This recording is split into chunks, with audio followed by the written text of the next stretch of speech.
This conference will now be recorded.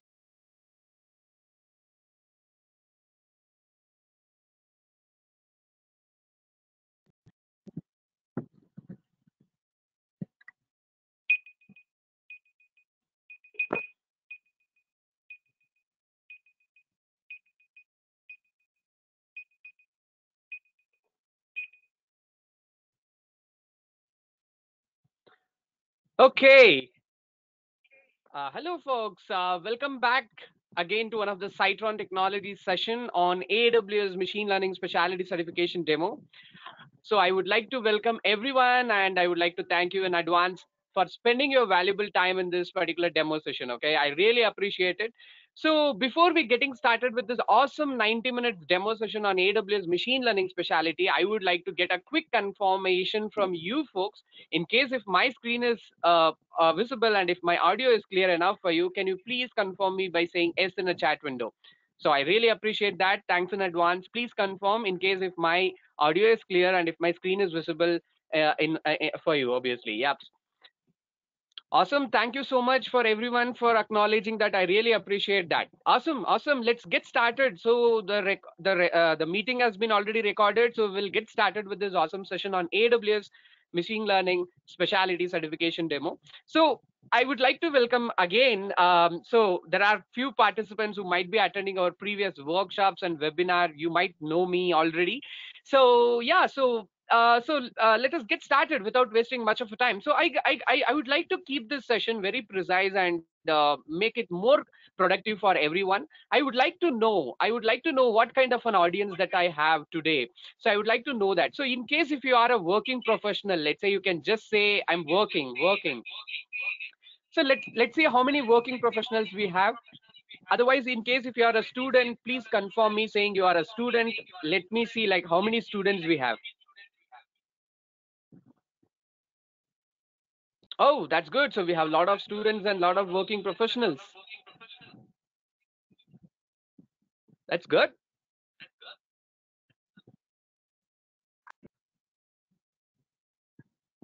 Wow, wow, wow. I really appreciate folks for confirming. Okay, there's a lot of working professionals here.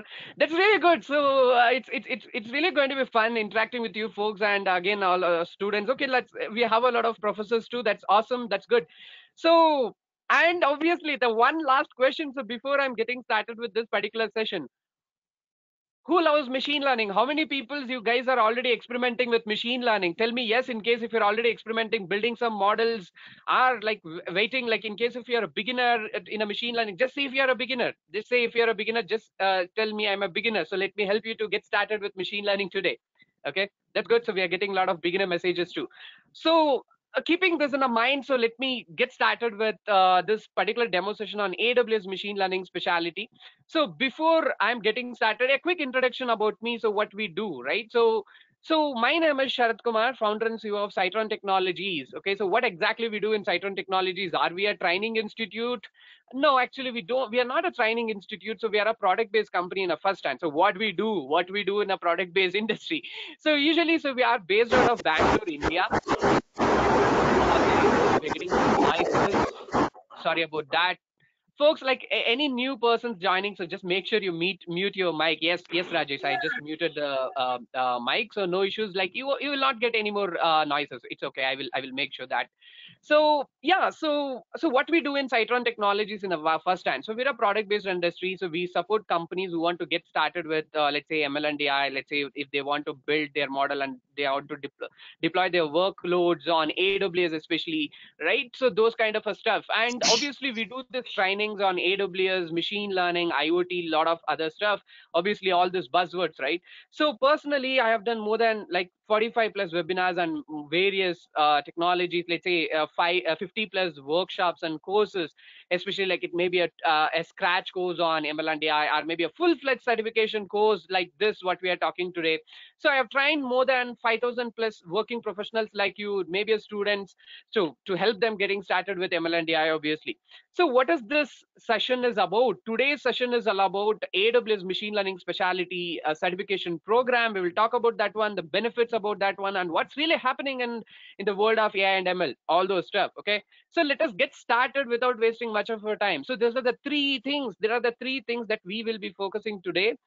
Yep, these are the highlights. So what is really happening in the world of AI and ML? So the impact of artificial intelligence and machine learning, and why AWS Machine Learning Specialty Certification course is making a lot of sound in a job market today, right? So we'll talk about that one also, the benefits of that. So, and the third important thing that we're going to talk is about the job opportunities. Let's say I can see today, like a lot of people said, okay, I'm a working professional, have some doing something on machine learning, right? And and let's say it may be for a working professionals, it may be for the beginners for machine in a machine learning.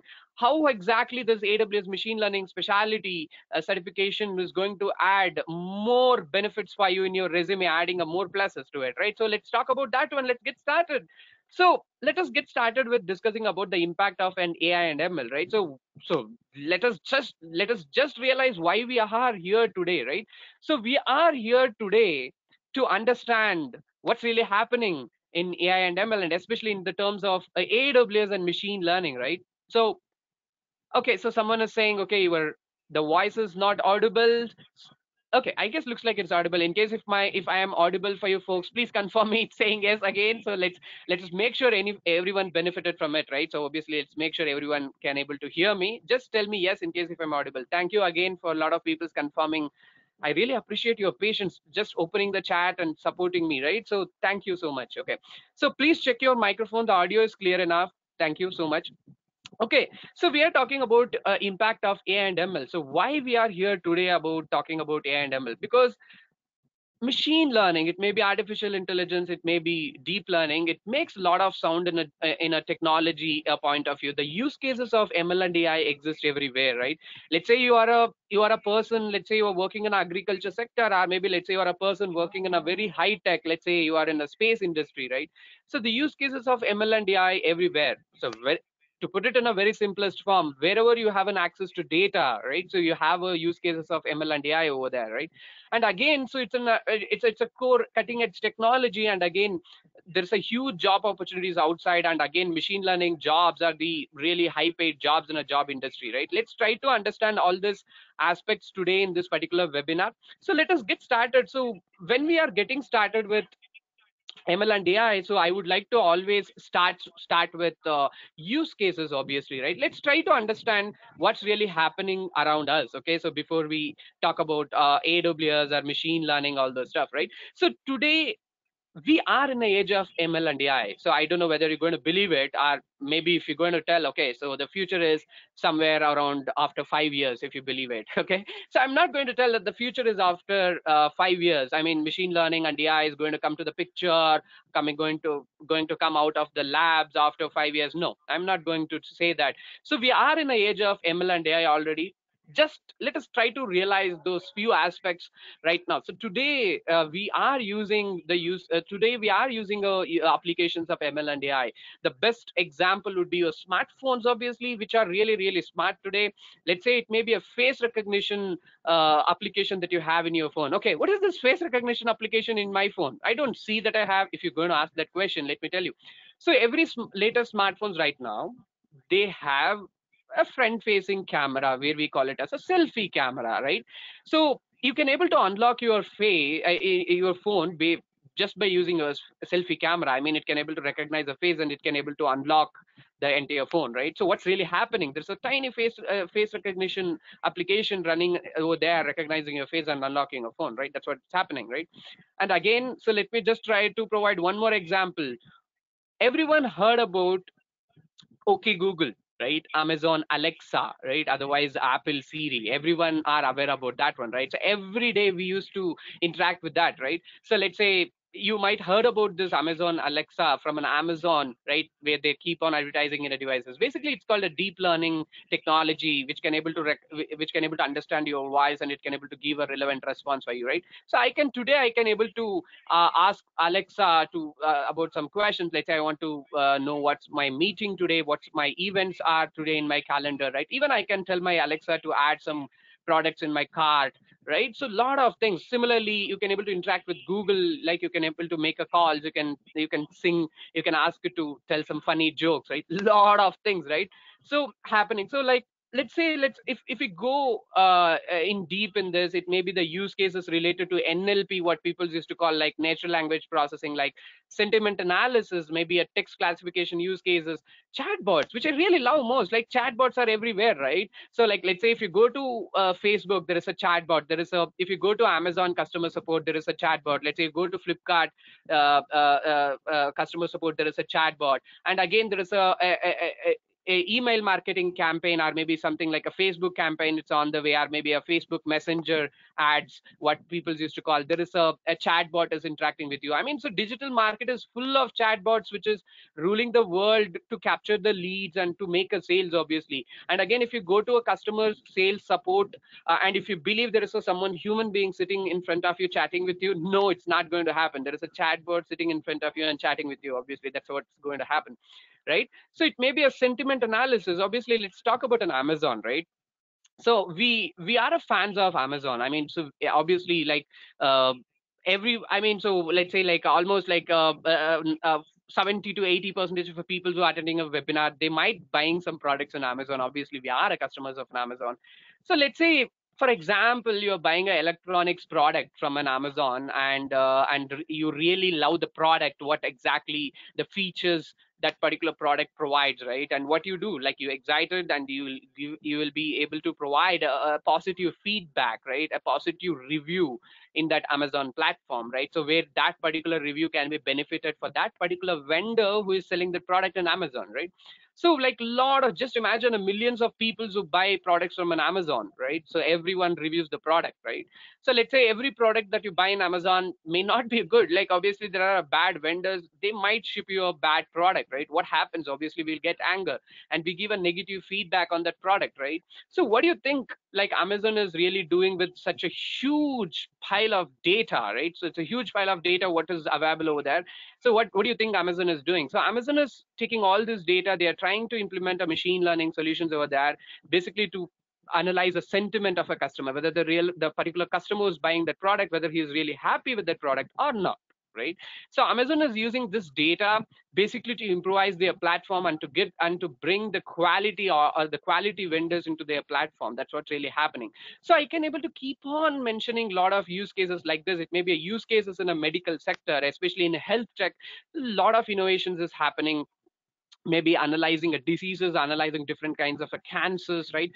The possibilities of finding a drug for the particular disease, right? Maybe it may be similar to the COVID, or maybe any upcoming pandemic. Obviously we don't want any upcoming pandemics, but the technology is getting ready to support us all the time. So it may be the use cases in manufacturing industries. It may be like a quality analysis, right? So predictive maintenance, what people used to call, right? So let's say it may be the use cases in a self-driving cars. Obviously, like who loves self-driving cars? Everyone loves self-driving car. Like everyone want one Tesla in your home, right?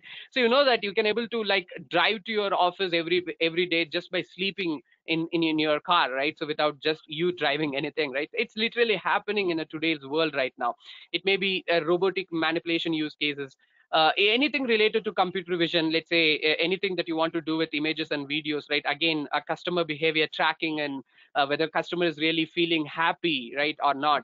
The use cases in agriculture, again, like we can say like detecting the diseases, the plant diseases, the leaf diseases, right? We can able to talk more about that one. It may be the use cases related to automotive industry, recognizing and classifying the traffics, right? That's what exactly Google does. If you open a Google Maps, that's what exactly Google does, right?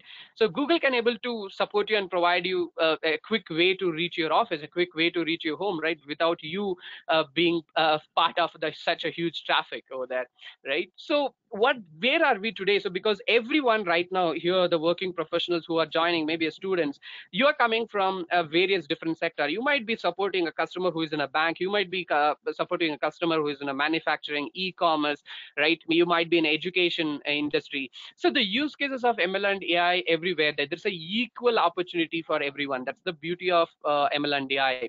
So and again, so if we discuss about the market, so let's say the market is it's tremendous. It's pretty much really huge, right? So and again, the amount of investments in machine learning or maybe artificial intelligence is it's randomly growing up exponentially. It's growing up every day. And again, so we are going into exponential growth over here. Obviously that's a great opportunity to get started. So let us quickly have a discussion. So because I can see there's a lot of beginners here, so let's try to understand, so what is exactly a machine learning is, like for the people who are really beginners here, who don't have any idea, right? So let us take a few seconds. Let me just provide you like a 10 seconds. Let's try to observe this particular picture. It's going to be fun. So let's try to observe this particular picture, and I'm going to ask you some random questions. Okay, let's get started. Let's observe this particular picture now.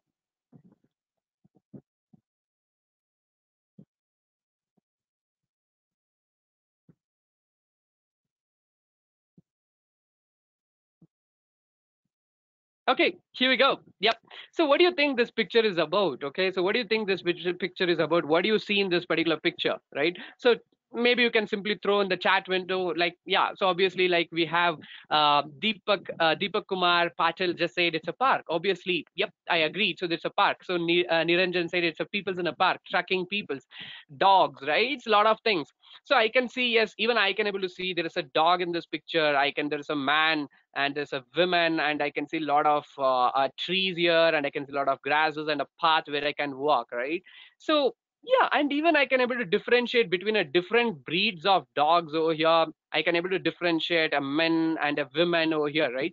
So here is my question, but here is my actual question. So how do you think this is a picture? How do you know this is a picture of a park? Question yourself. This might be a funny question. So how do you know this is a picture of a dog? How do you know this is a picture of a grass, right? How do you know that, right? So it might be funny question. You might ask, Sharad, are you mad? Like, I know this is a dog. I know this is a park because that is something that I've learned from my, when I'm in a kid, right? Someone might have taught it you already, right? So what's really happened? Let's consider this particular picture which can able to provide entire view of what we know today, right? So let's consider a newborn baby, a newborn equid baby, like he or she might be less than maybe like a 1 year old, right? So what do you think a 1 year baby knows, right? A 1 year baby barely recognizes his mother or maybe a father. Apart from that, obviously a baby doesn't know anything else, right?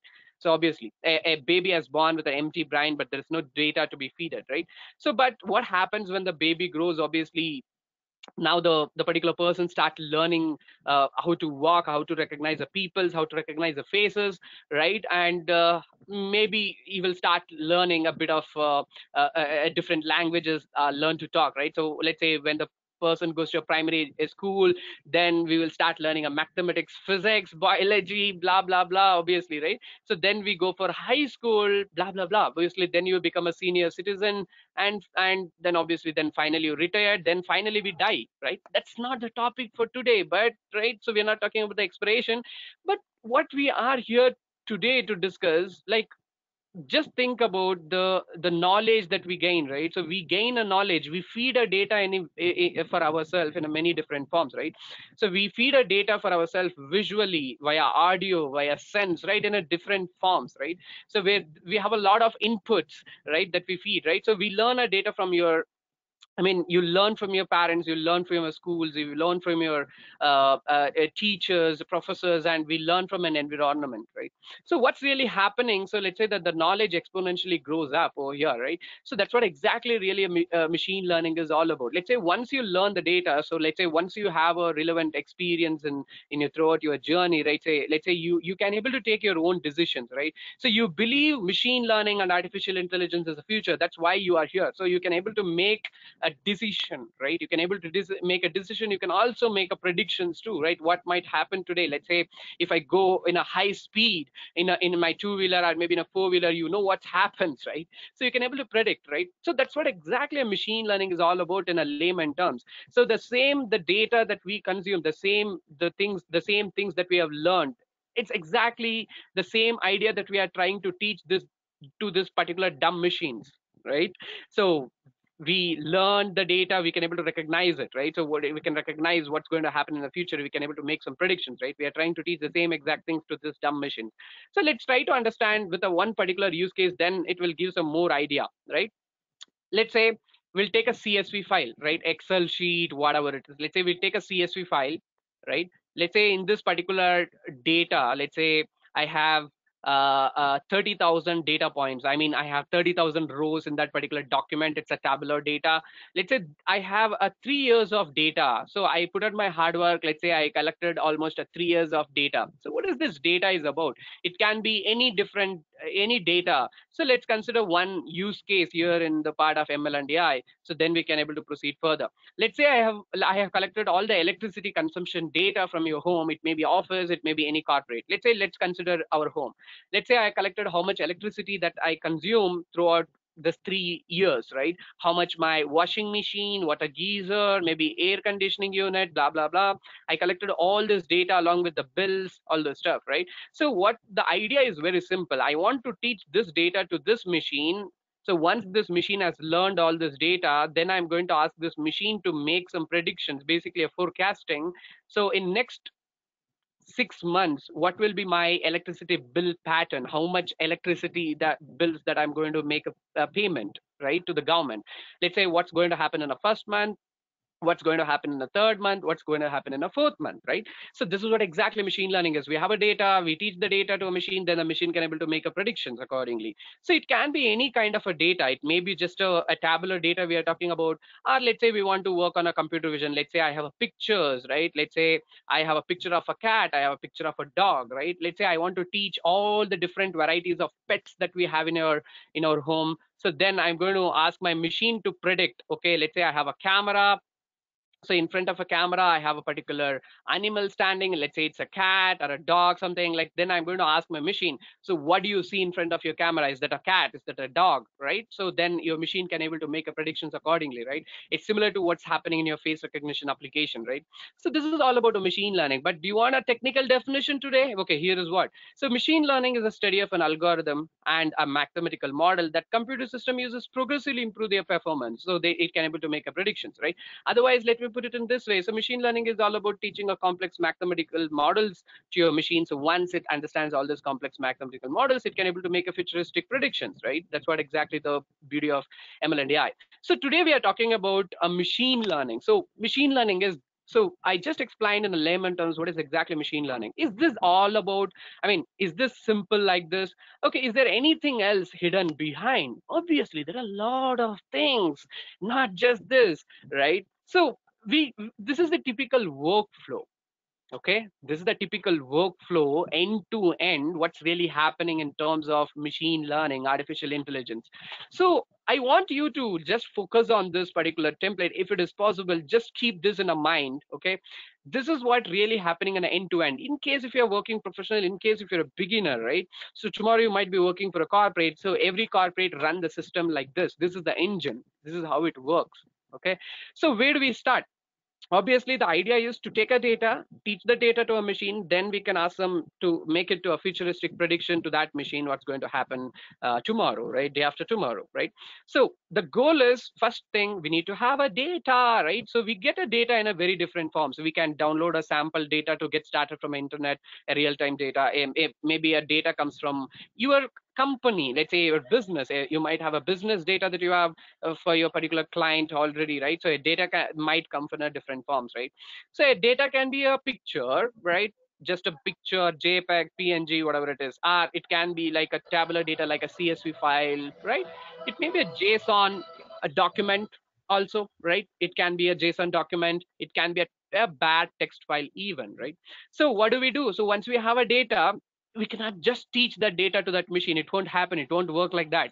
So there's a lot of hidden walls before we teach the data to the machine. So what we do, first thing, so once we have a data, so second thing, we do data preparation, what it is called. So what do you mean by data preparation? So data preparation is all about what do we do in a kitchen, right? So we take some masala, we take some ingredients, we'll start cooking, so we put some oil, so we make sure it smells good. Okay, I'm just kidding. So data preparation is similar to that. So in a real-time data that you come from, let's say, from your business, or maybe that you're getting from an internet, that comes with a lot of challenges in it, right?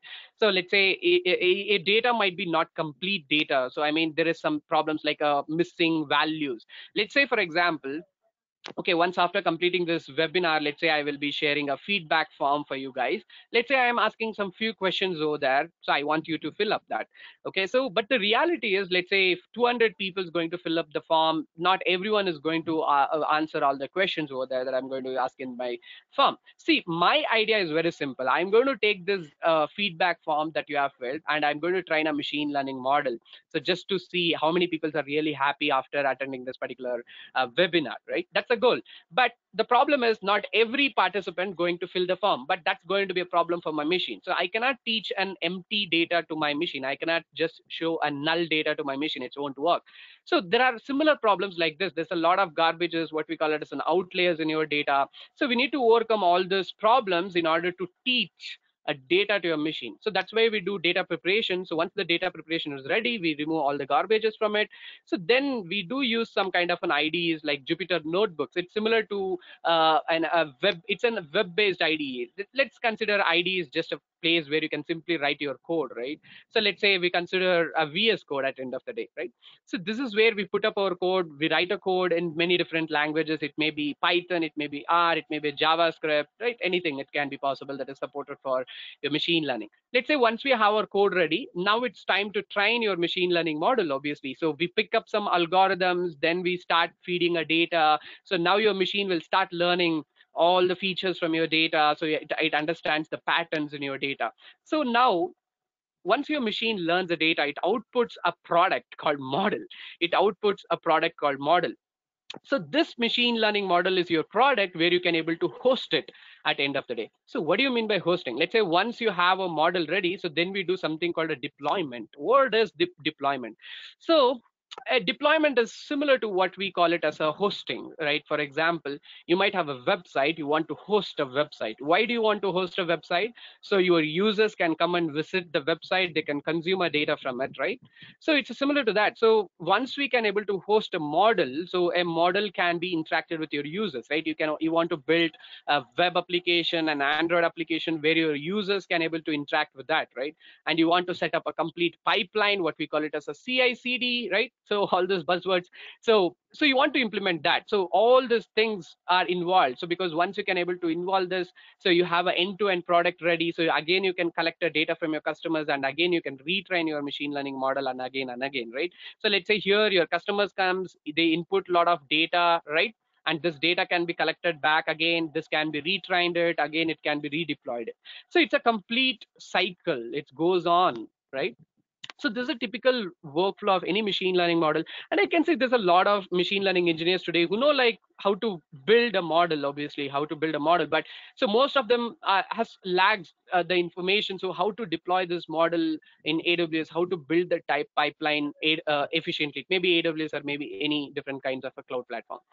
So, and what kind of a programming language to get started? Obviously, there are a lot of programming languages that you can get started. Obviously, you can get started with a very famous Python programming because a lot of workloads are running on Python. Again, using Python is very easy, right? Otherwise, you can get started with an R or maybe any other programming languages. Today, you can able to train your machine learning model just by using a JavaScript. You can write a code in JavaScript, even a Java and other supportive languages. Still a lot of supportive languages are coming into the picture to make your life very easier, obviously. So and obviously like we talked about the data in a big fashion, obviously, like so you need to have a data and not just that. So you need to be aware about statistics and probabilities.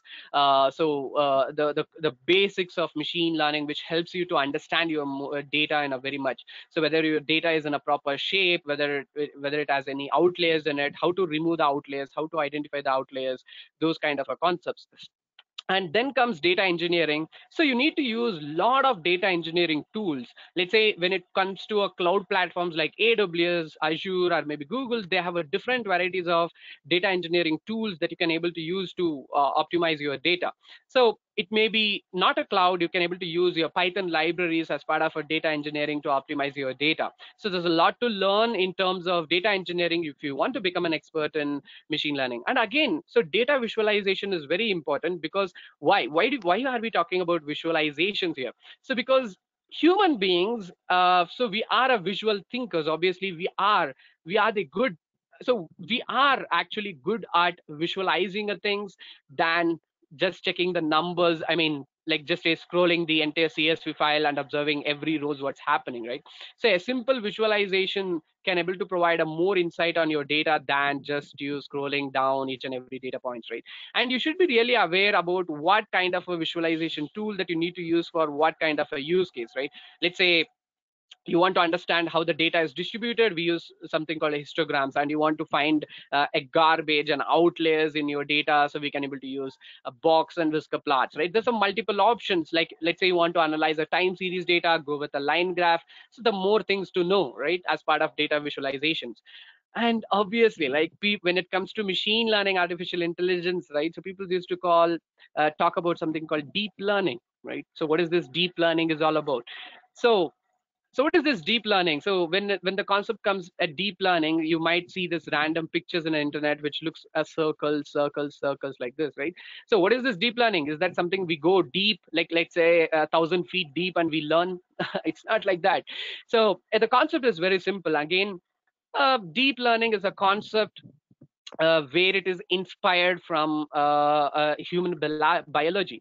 So it's all about the biological inspiration. So what is this biological inspiration? So let us talk about how our human brain works.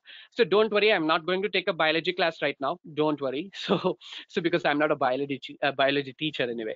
So uh, so what is this biological inspiration we are talking about? So we know that our human brains work with the support of neurons, what we used to call, right? So let's talk about something called a cerebral cortex in your human brain. So there are a lot of neurons connected to form a network with a chemical component called axons. So there are billions of neurons connected to each other in our human brain, which is responsible for transferring information from one neuron to another neuron, let's say by electrical signal. So let's say if one neuron transfers electrical signal, once this neuron has enough electrical signal, this transfers that electrical information to the next upcoming neuron in a network, right? So this is how the information is being transferred from one neuron to another neuron. This is how exactly deep learning works. So, but let's talk about what's really happening when it comes to computer vision, how exactly a particular picture is being analyzed by your machine, for example. So again, that also comes from biological inspiration from a human eye. So we have two eyes for analyzing, I mean, just to observing your environment. You can able to observe my slides right now, right? You can see everything in front of you, right? So basically, the responsible part is something called cortical columns in your human eye.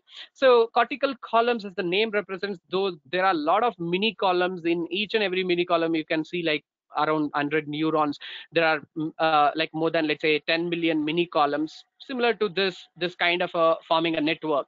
So basically, this is a sort of a parallel computing how it works in our human eye. This is again a same concept how our GPUs actually work, the graphical processing units, right?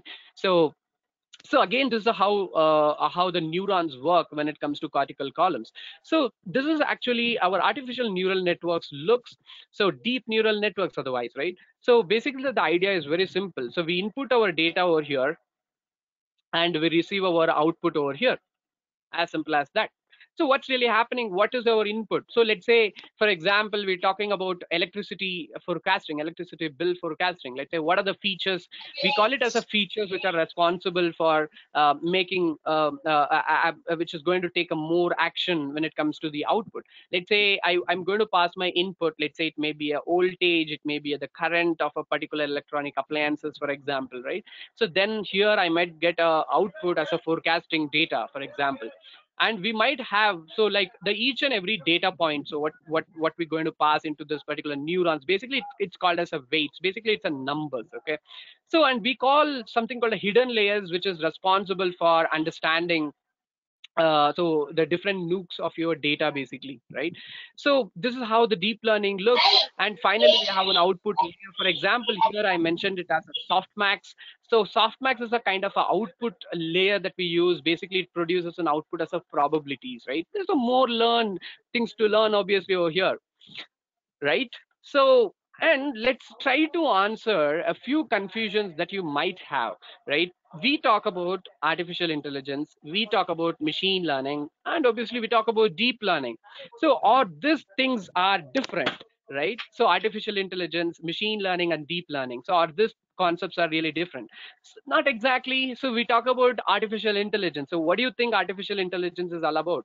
So, artificial intelligence basically it's an end product. So what do you mean by end product again?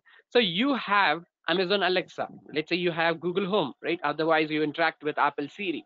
Those are end products. You can call it as an AI, right? So, and then what is this machine learning is all about? So machine learning is actually a subset of artificial intelligence. I mean, without machine learning, there is no AI, right? So then what is this deep learning? Deep learning is a subset of ML. So so the combination of all these three forms AI. That's the concept, right? At the end of the day. So, and when it comes to machine learning, we are talking about so the types of machine learning: supervised learning, what people used to call; unsupervised learning, what people used to call; and reinforcement learning, what people used to call. I mean, this is the three ways how your machine can able to understand and learn the data from your data sets, obviously, at end of the day. So what is this supervised learning technique? And what is this unsupervised learning technique? And what is this reinforcement learning technique? So let me just try to explain it in a fun way over here. So supervised learning technique. So supervised learning technique. So let me try to explain it in a three different country coins, right? So let's say here I have an Indian rupee coin, here I have a UAE coin, and I have a Liberty coin over here, right? So here the Indian rupee coin weighs 5 grams, and UAE coin weighs 2 grams, and Liberty coin obviously weighs 4 grams. Okay. So what is this? So a weight of a coin can be a feature, and currency of a coin can be a label. Okay. So when it comes to supervised learning technique, yeah, you need to have two things: features and labels. So let's say you have trained a machine learning model, and if your machine is going to make a predictions, if the coin is weighs 5 grams, then the coin is 1 rupee coin. That's how it works. So then what is unsupervised learning technique? So unsupervised learning technique is a technique where your machine learns the data with no labels. Obviously, you don't have a labels. The labels can be again called as a targets. So let me try to explain it with a cricket as an example. I mean, if in case if you're a fan of a cricket, obviously still you can able to understand. So let's say here I have a clusters of data. So here in x-axis I have wickets, and y-axis I have runs, right? Where I have clustered the bowlers and batsmen, and based on total number of wickets I can able to predict who is that bowler is, and obviously based on number of runs I can able to predict who is the batsman is at the end of the day. So the concept is very simple. We group these similar items over here in a different groups, and whatever the point that you're trying to predict, and that point corresponding with that point, whichever the closest distance to that nearest center, that going to be a predicted point over there. So that is what unsupervised learning technique is. And what is this reinforcement learning technique? So reinforcement learning technique, and again it's looks complex, but it's a very simple process. But let's say, for example, let's say I want to train my machine to predict all the different varieties of pets in my home again, right? So let's say I train my machine to understand how the cat looks, how the dog looks, how the cow looks, right? Different things, right? So once my machine has learned all the data, then I'm going to test my machine by passing a picture of a cat. I'm going to ask my machine, what is that picture in that, what exactly that you can see in that particular picture. So then my machine is going to make a wrong prediction saying it's a dog. That's bad. So then I'm going to give a negative feedback to my machine. So then it's going to learn from that negative feedback. Then it's going to improvise the things from it. And again, a second time, if I'm going to pass my picture again, so it's going to make a proper prediction saying it's a cat. It's not a dog. So reinforcement learning technique is again a concept where it learns based on rewards, and again from that negative feedback that we give. Whenever it learns some good things, I give a reward to it. Otherwise, then I give a negative feedback to it. So that's how it start learning the things and getting optimized much more better things. So ML types. So we talked about supervised learning, unsupervised learning technique, and reinforcement learning technique. So each and every learning techniques has different mathematical models, algorithms that you can use for different kind of a use cases. It may be a classification related use cases, maybe like a fraud detection, email spam detection, right? So diagnosis are maybe image classification. It may be regression use cases, right? So unsupervised learning technique, it can be dimensional detection techniques like it may be like text mining use cases, face recognition applications, or again image recognition applications, right? So we can name a lot of things like maybe clustering use cases like let's say a city planning. So just making sense like where exactly we need to have a library, where exactly we need to have a school, right? Where exactly we need to have a transport, those kind of use cases. And again, reinforcement learning is more into, let's say, robotics. You can see a lot of things, self-driving cars, right? So manufacturing, we can able to talk more about that one. Okay, so obviously when it comes to a model training process, we have many different steps, right? So we start from gathering a data, preparing a data, choosing a model, training a machine, and obviously once the machine is trained, we give an examination for it. So basically we test a machine, and then we do something called hyperparameter tuning, then we do predictions at the end of the day. So, so algorithms in machine learning. So when it comes to algorithms, there are many different algorithms that we can talk about. Maybe a few regression, classification, and clustering, which can be used for many different use cases, right? So again, so we'll talk about more in upcoming slides. So now we will talk about why AWS Machine Learning Specialty Certification course makes more sound in a job industry.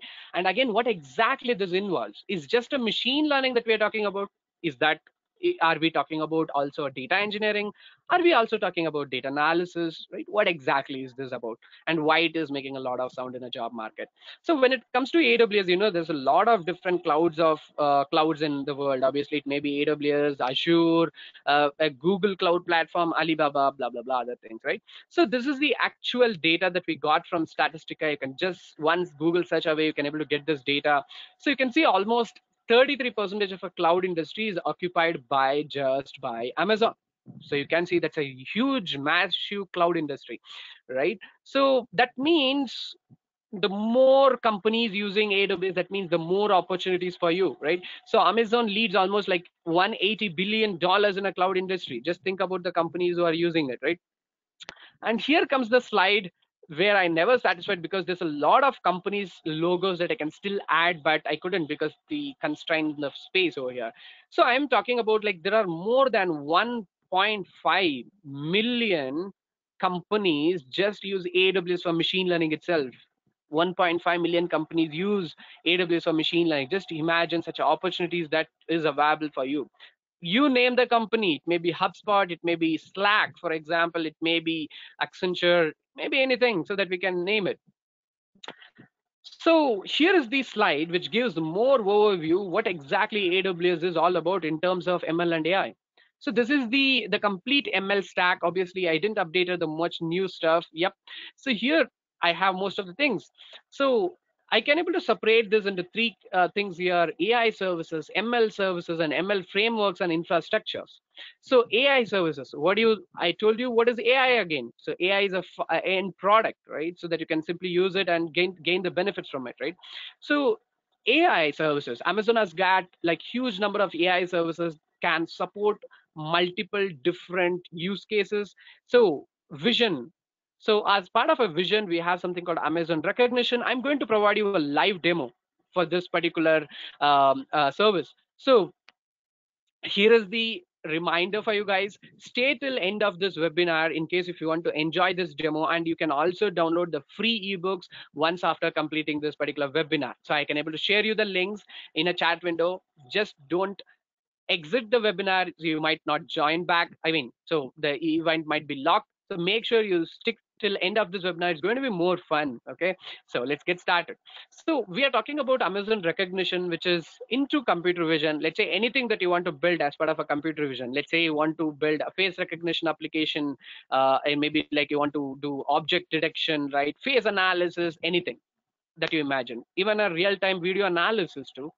So otherwise, let's say you are talking about a speech recognition, a speech-based activities. Let's say you want to do like a text-to-speech conversion. You can use Poly. Like let's say you want to do some sentiment analysis. You can able to go with Amazon transcribe, a lot of things. And again, let's say you are working on a text based use cases. Let's say you have a huge file of documents. Let's say you're working in a banking sector, government sector. You have a use cases where you want to convert all your physical documents into digital documents. You can use something called Amazon text track. So search based services. Otherwise, you are a fans of chatbots. We discussed about the chatbots, which is ruling a digital marketing world. So you can able to build a customized chatbots with Amazon Lex. So personalization services.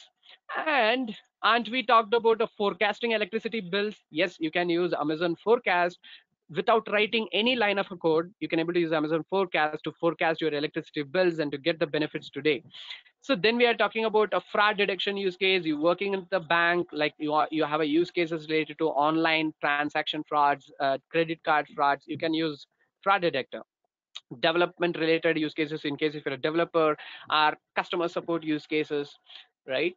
And here comes the very important service that you want to know today is Amazon SageMaker. So Amazon SageMaker is a very powerful machine learning service which Amazon has built. So you won't believe, like every AI service that I'm talking about, you can able to build literally from a scratch by using Amazon SageMaker. So Amazon SageMaker is exactly built for developers, data scientists like us to build everything from a scratch. So let's say you want to build your machine learning environment, you want to train your machine learning model, and you want to deploy your machine learning models in a production ready environment. Amazon SageMaker is the one that you need to think about. So Amazon SageMaker provides SageMaker ID is a pack of an ID where it comes to a lot of things with you.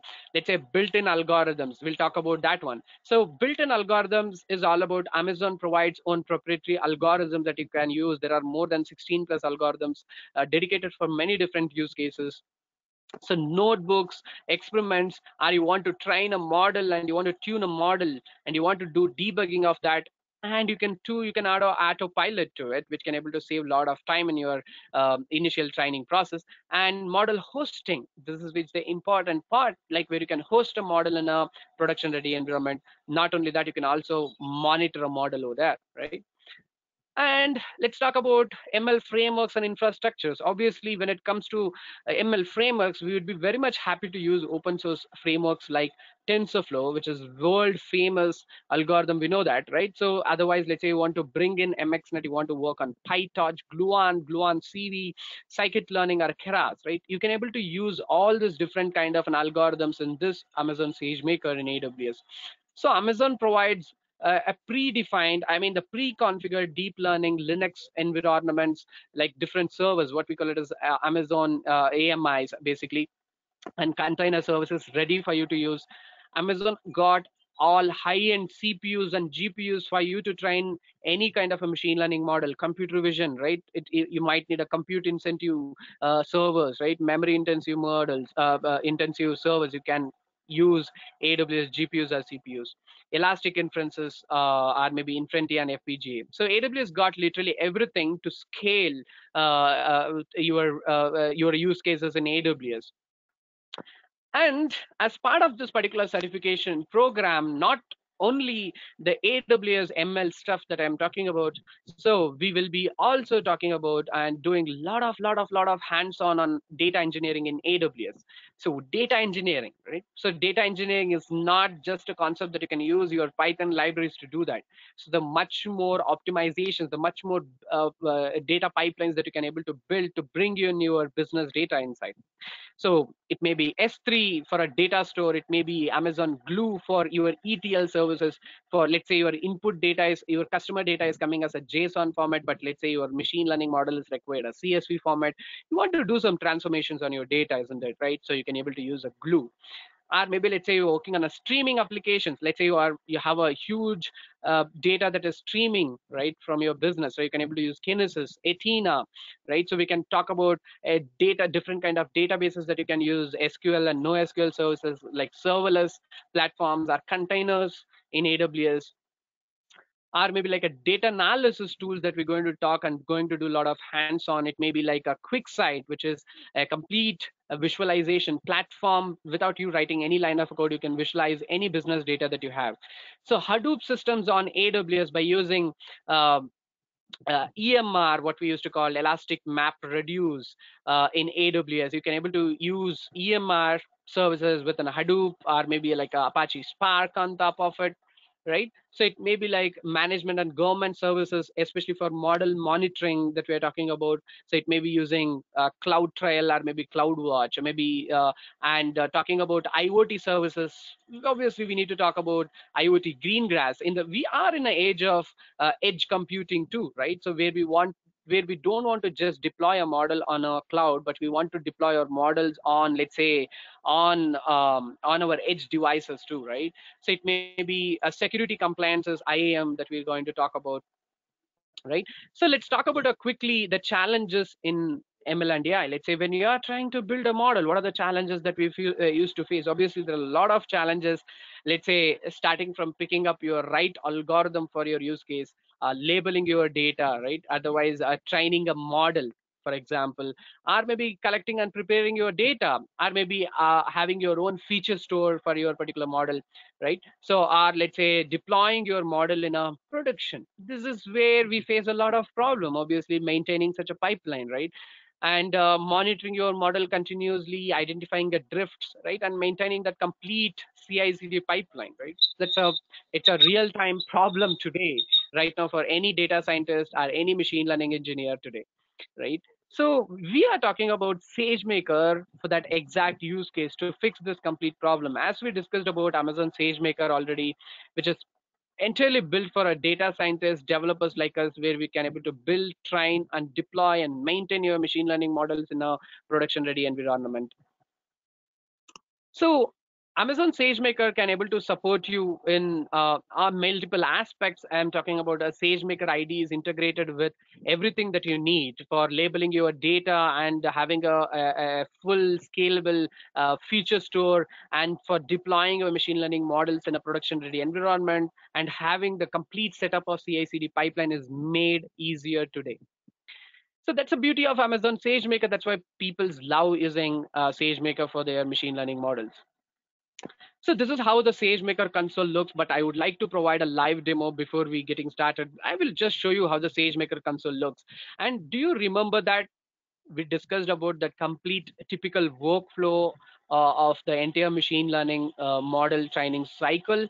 So Amazon SageMaker supports that. So where do we start? We start from fetching a data, we do data cleaning, we do data preparation. Once the data is prepared, we train a machine with basically it outputs a machine learning model. Then we basically test whether it is really working good, and if you're really satisfied with the results that it produced, then finally we deploy a machine learning model in a production ready environment. So this is where your actual users comes into the picture, right? So this is where your users comes, they push a data and they get a predictions out of it, right? And again, we collect the data from your users and we monitor if everything is going good, there is no drift. And again, we collect the customer data, and again we do fetch, clean, prepare, again we retrain a model, again we redeploy a model. So this is what exactly a typical workflow cycle is all about, right? So Amazon SageMaker has been used for many different use cases. You name it, anything, right? It may be a predictive or preventive maintenance use cases in manufacturing industries, forecasting use cases in retail. It may be like a customer goods manufacturing, fraud detection use cases in a bank, right? So credit card risk predictions, extracting and analyzing your documents, basically talking about document processing, computer vision, autonomous driving, right? So it may be customer churn prediction. You name the use case, right? Amazon SageMaker is a like all rounder. It can able to do multiple things. So if we are talking about the scale, what do you mean by scale? A good example of how Amazon SageMaker really works, right? So Amazon, let's consider Amazon itself an example, right? Amazon.com, where we go and buy goods, right? So Amazon machine learning involves at a scale. Just imagine 4,000 products processed per minute, right? 4,000 products processed per minute, 1.56 million packages every day, right? Let's talk about Amazon Alexa, billions of Amazon Alexa interactions each week, right? And again, you name it, obviously like prime a delivery, right?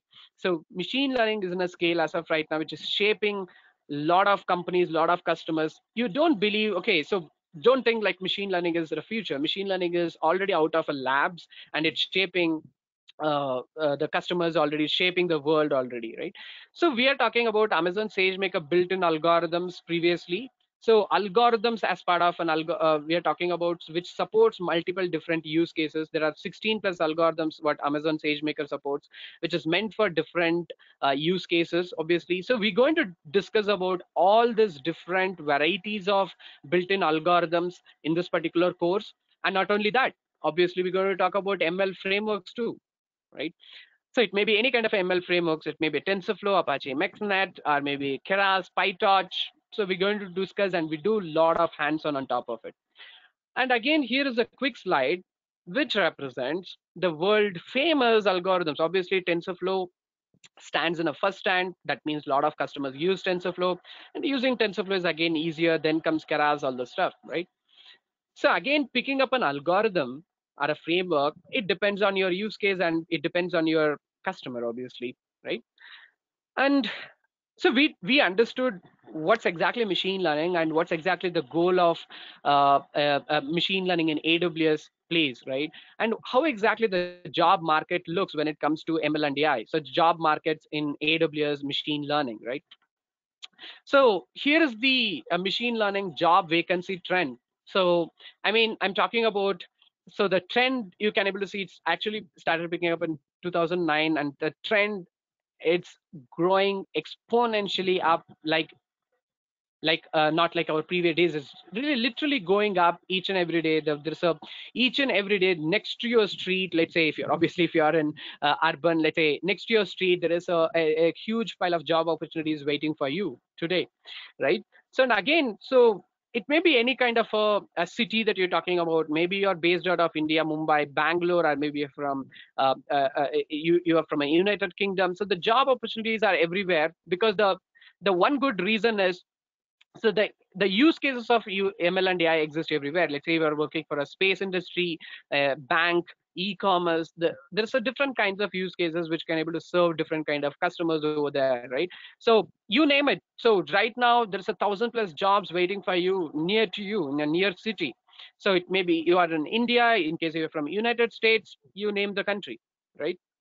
So here is a quick overview. Then we will get started with a demo. Don't leave the webinar, stay till end of the webinar. So to enjoy awesome demos, and you can able to download a free ebooks. Okay. So here is a quick information. So this is the actual annual salary range compared with this particular hiring companies. The minimum salary for citizens in India, it starts from 500K per annum. That's a good thing, right? And again, just imagine the average. I'm talking about a minimum thing here, 500K. That's a minimum. And let's talk about an average salary that starts from 1,500K, right? So it's blowing my mind, obviously. And think about a maximum, a 7,000K per annum. This data we actually gathered from a Glassdoor. If you go and check it in a Glassdoor, you'll get this data. And here comes our actual waiting for so many minutes. It's going to be live now. So live demo on AWS machine learning. It's going to be fun right now. So don't leave this webinar. It's going to be fun with a lot of demos. And let's get started. Let me give a taste of a few machine learning or maybe AI services in this entire AWS. Okay, so this is how the AWS console looks. Once you register for this course, we will help you to create AWS account, and AWS provides 1 year free trial limit. So let's get started. So we are talking about the first AI service. Let's go to machine learning, and you can see all these machine learning services. We're going to explore every machine learning services in this course. So we're going to talk about Amazon recognition right now. I'm going to provide a live demo on Amazon recognition right now. So let's get started. So what is this Amazon recognition? Again, as I mentioned, it's a platform for computer vision. Anything that you want to do as part of ML and AI, you can do it with Amazon recognition. So I'm going to provide my first demo on label detection. So what is this label detection in the first hand? So label detection is a process where, let's say, from a particular picture, it can able to identify the possible labels, and it can say what is exactly in your picture. So here comes a random picture which is uploaded by Amazon by default, and my machine has already made a predictions, And if I move my cursor, you can see it says it's a person. So how do you know like this machine knows it's a person? Obviously, right? So you can see it says it's a person. And if I move my cursor there, it says there is a car. Obviously, there is a car. And if I move my cursor below, you can see it says it's a skateboard. Obviously, there is a skateboard there, right? And let's say if I move my cursor towards left side of my screen, it says it's a car, right? And it says there is a wheel. How does a machine knows it's a wheel? Obviously, that's what exactly the beauty of computer vision, right? And if I move my cursor towards the right side, and here is the a possible machine learning predictions with an accuracy, right? At least a confidence. You can see a machine says there is a car in the picture, and the confidence is 98.8%. And there is automobile, vehicles, transportation, person, human being, pedestrian, skateboards, sports, road, wheel, machines, right? All these terms, you can see there's a lot of objects over there. Not only label detection can able to identify object, it can able to identify a scenery. It can say there is a city, it's a downtown, it's a urban, right? Isn't it amazing, right? So this is about a label detection. Obviously, it won't be a fun, right? Analyzing my own picture from my laptop, right? Let me try to upload a picture. Let's try to analyze it in a real time. So I'm going to grab a simple picture from my laptop so we can try to analyze a few things in a real time, right? So let's get started. So I'm going to upload this particular picture and let's see what exactly my machine says. Okay, you can see what is this picture is about. It's like a dirty place. I mean, it's a beautiful workspace according to me, right? You can see a lot of electronic appliances over there. Let's try to move my cursor. You can see it says there's a monitor, computer keypad, laptop, monitor again, right? That's good. So we got few bounding boxes, what we used to call, and again we can see a lot of possible predictions in that particular picture. It says there is a furniture, 99.9%, table, computer keypad, hardware, again a keyboard, computer hardware, electronics. I can see a lot of electronics. You can see there's a lot of electronic boards over there, laptop, PC, display, LCD screens, indoor. Makes sense. That's the scenery, right? So isn't it amazing, right? So this is about Amazon label detection. And let me just go to another demo, a facial analysis. So this might be the similar application that you might have in your phone already. So facial analysis is all about analyzing a face, the shape. So it says towards right side of my screen, you can see the predictions. It says looks like a face, 99.9%, appears to be female, 99.9%. Obviously, she's a female, right? So age range, check out the age range, which makes more sense. 25 to 33 years old, right? Exactly. She is 25 to 33 years old. So not smiling. Check the comparison here. It says not smiling 63.5%, but actually she looks like smiling. But check out the next the possible label appears to be happy 70%. So we can go with the highest possible result, that is 70%. So wearing glasses, eyes are open, mouth is open, does not have a mustache. Do you think she has a mustache? Obviously she doesn't, right? So does not have a beard, obviously. So this is about the facial analysis. And let me pick some one more random picture over here. And I have a three faces here, and I can able to toggle between any faces that I want. Let me go with a kid. So that's good. So it says looks like a face, 99.9%. Oh, sorry. So appears to be female. And what's really amazing, right? Check out the age range. It says she is from 6 to 14 years old. So I'm agreed. Obviously, she is around 6 to 14 years old, not more than that, right? And if I toggle the pictures of the fathers, obviously they are around 21 to 33 or 21 to 31 years old, right? So this is about a facial analysis. And then I would like to show you one more demo on a face comparison in Amazon recognition. So what is this face comparison? So let me just ask you one more question. So in case if you're joining from US, tell me yes in a chat window. In case if you're joining from US, I will tell you why. Because US government is using Amazon recognition for multiple aspects. It may be a face comparison might be the one. So Neeraj said yes. Nitin said yes. Okay, so a few people from US, thank you so much for, I guess it's pretty much early today, I guess right now. Thank you for spending your time to joining this session. So you can see what is this phase comparison is all about? Let's say I have one comparison phase, then I have one reference phase. So all I'm trying to do is I'm trying to compare the phase in a reference phase, whether that is presented in a comparison phase. So, and I got a predictions towards my right side. It says, yes, there is a similarity.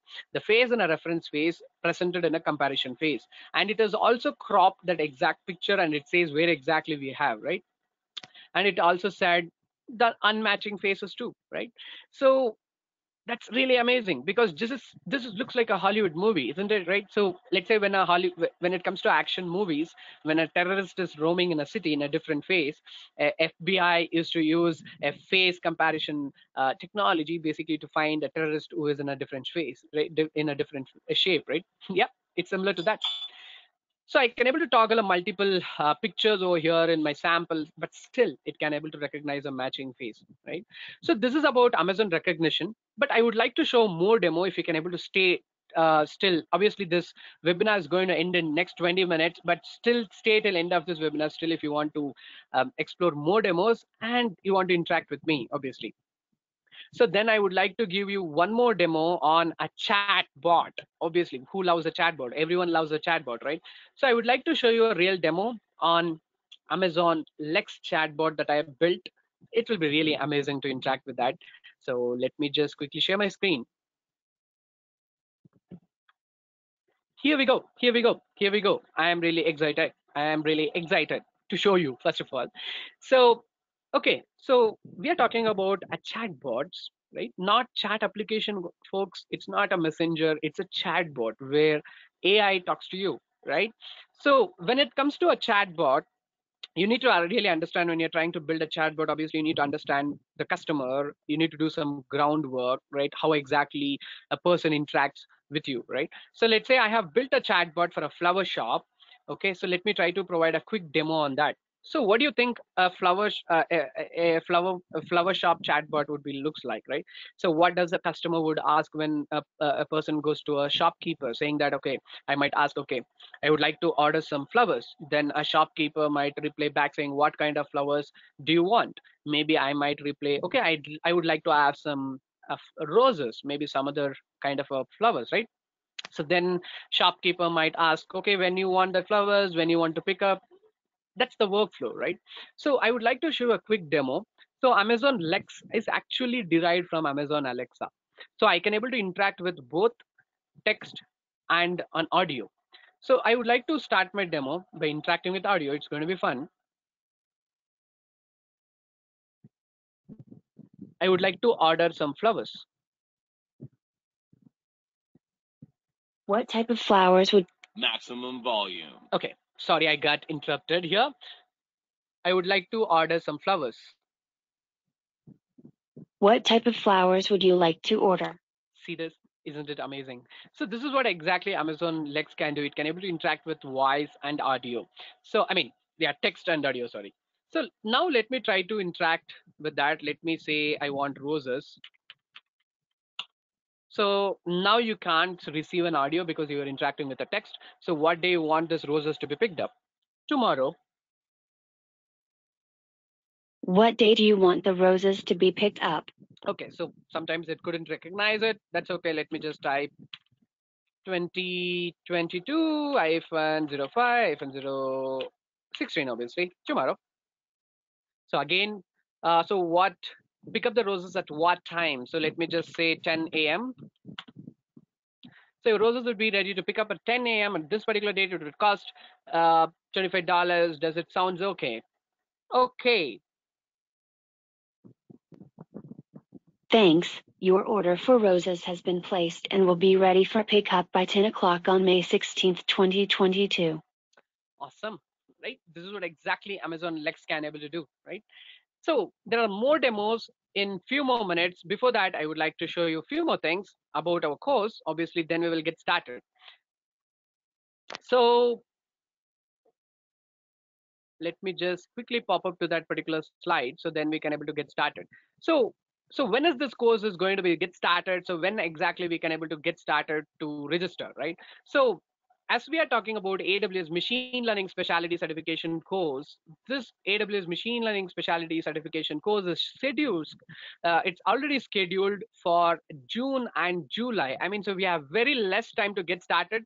So this is a full-fledged certification course for the duration of 40 hours at least. So it's going to start from 11th of June, ends on 3rd of June. So every Saturday, Sunday, so we're going to have this session. I mean, so every Saturday, Sunday, it's going to start from, let's say if you're joining from IST time zone, it's going to start from 7 p.m. It's going to end at 11 p.m. Let's say you're from EST time zone, it's going to start from 9:30 a.m., 1:30 p.m. Otherwise, if you're from CST, 3:30 p.m. to 7:30 p.m. So every Saturday, Sunday, we're going to have this course. And obviously, this is packed with complete hands-on sessions. I mean, so in this AWS Machine Learning Specialty Certification course, as I mentioned, there are 30 plus hands-on labs itself. I mean, then 5 plus real-time projects. This 5 real-time projects will be on different kind of an algorithms. It may be using a TensorFlow, training a model, deploying it in a real time, right? So one real-time pipeline implementation project. What do you mean by this? So we talked about data engineering tools in AWS, right? S3, Kinesis, AWS Glue, Athena, right? So we're going to tie up all these services together. We're going to build this complete pipeline in AWS. So this course is going to be at least like 36 hours and plus 20 hours of an assignments. I mean, each and once you complete the session, let's say on that particular weekend, you will be receiving recordings next time, and we'll be also providing a mentoring support throughout the week in case if you have anything, any doubts, anything, any issues that you have in assignments that you want to clear, right?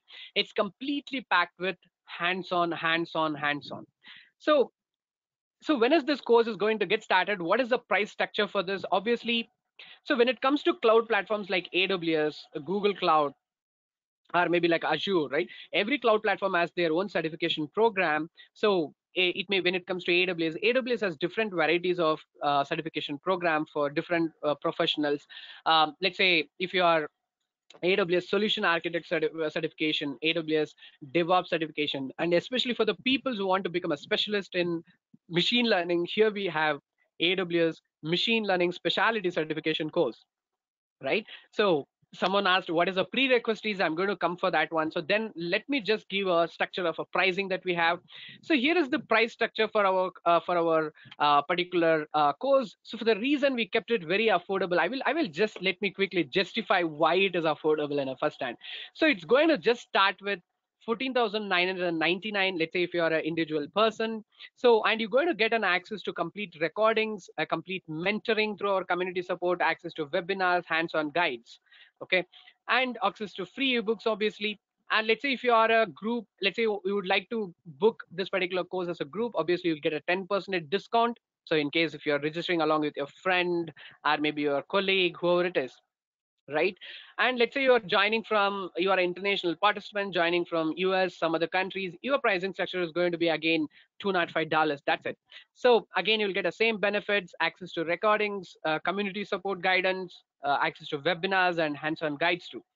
And obviously it won't be a fun without having some offers here today, right? To make you more comfortable in registering to this particular course. And this offer is very limited time and only for this particular batch maybe. So what is the special offer that I'm talking about? Let's say you today you register for this particular course. I mean, if you register for this particular batch, you can able to retake this particular course once again. You can able to retake a live session once again. I mean, once after completing this batch, we are doing this for the sixth batch right now. We are not doing it for the first time. We are doing it for a couple of times already. So this is going to be sixth batch. If you attend sixth batch, you can also retake a session for seventh batch too. That's a really off. That's a really good offers that you can able to think about, right? This is a one good offer that we have. This applies for the international participants too. And one quick justification, you can just Google one Google search away. So for a reason we kept it, so the actual the price for this particular course start from 30,000 rupees, otherwise of $410. So you can just go on so one Google search away, you can able to just compare the different prices, because it's a one good thing is it's a live session, so I will be there over here as a mentor to support you all the times, obviously, right? So for this particular the same certification programs. There are a lot of academies who charges this one session, let's say £1,495. Just calculate the amount of the huge pile of money on that, right? So this is about AWS Machine Learning Specialty Certification course. Don't miss it. It's going to be really fun doing this particular course with a lot of hands-on that we're going to build, right? We'll be completely busy building the tools, analyzing data, like building a models in AWS, okay? So I'm going to open a session for Q&A. I'm going to answer all your questions, okay? And so why do you think we are the good, I mean, why do you think Psitron Technologies is a person, I mean, Psitron Technologies is an institute that you need to join for this particular certification course? So we are doing this for very long time. It's not the first time that we are doing it. So we have a huge community where we do a lot of workshop courses like this. And we have our previous participants who has completed our certification, who got a certificate from AWS directly, right? And check out our customers, I mean, check out our participants after attending a session, how exactly they feel, right? So because we pack the things with hands on, we follow the different way of teaching you guys, making you feel the things when you're learning, building a model, what's really happening in the use case, right? Understanding concepts, good practices, right? So you can check out the detailed things. So I will share the curriculum about this particular certification course. Let me just show you what is exactly the curriculum looks like.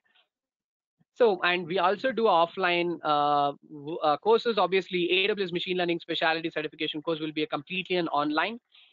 So now let me just quickly show you the curriculum that we have. So I'm also going to share you the link where you can able to download and you can able to register for this particular course.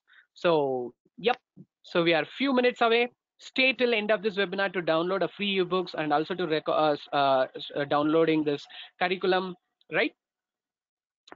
So here we go. So I'm going to share this PDF for you folks, and here we go. So before showing this curriculums, I would like to show you the few more aspects of this particular course. Here we go. So let me just tell you the frequently asked questions before we getting started with this curriculum details. So do we need to all attend all the sessions? Obviously, you need to, all the registered participants has to attend obviously every session because it's going to be on a weekend. It's completely okay for the worst case scenario. You might miss 1 or 2 sessions. That's completely okay because you have a recordings. Along with that, we also do provide a mentoring throughout the week in case if you face any difficulties, right? So we can able to support you.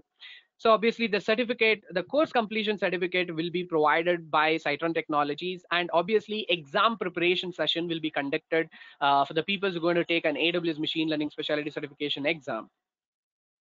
So what other opportunities? Obviously, every registered participant going to be part of our community groups after the course. What is this community that I'm talking about? So it's a special care. So where we give. So basically, let's say you will be stay tuned with Psitron Technologies. So you can attend a lot of our free webinars, a lot of free sessions, hackathons, job updates. Because we continuously provide a job updates related to this particular certification program, the MNCs, the corporates around us, where you can able to sign in and get started with the job, obviously. So opportunities for students. So students can able to apply for internships with us, and obviously like maybe for a month of 1 or 2 months, you can able to sign up. And in case if you got selected, you can able to work with us with our team, solving a real machine learning problems. Right. So what are the prerequisites? So anyone from science and engineering background, they can get started with this particular course. So I mean, so you don't want to become there is no requirement saying that you don't want to be expert in programming, but still if you know a programming, that would really add a value.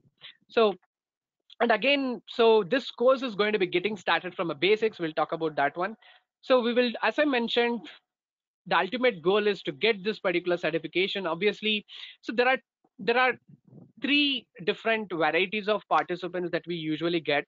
I mean, because there's a lot of working professionals attending this session, a lot of beginners who want to get started, even a college professors too, right? So what are these 3 varieties of people? So one is working professionals who want to complete this course and to take an examination and to get a certificate from AWS. So another categories of people is, so they just want to complete this course because they might don't want to take a certification exam.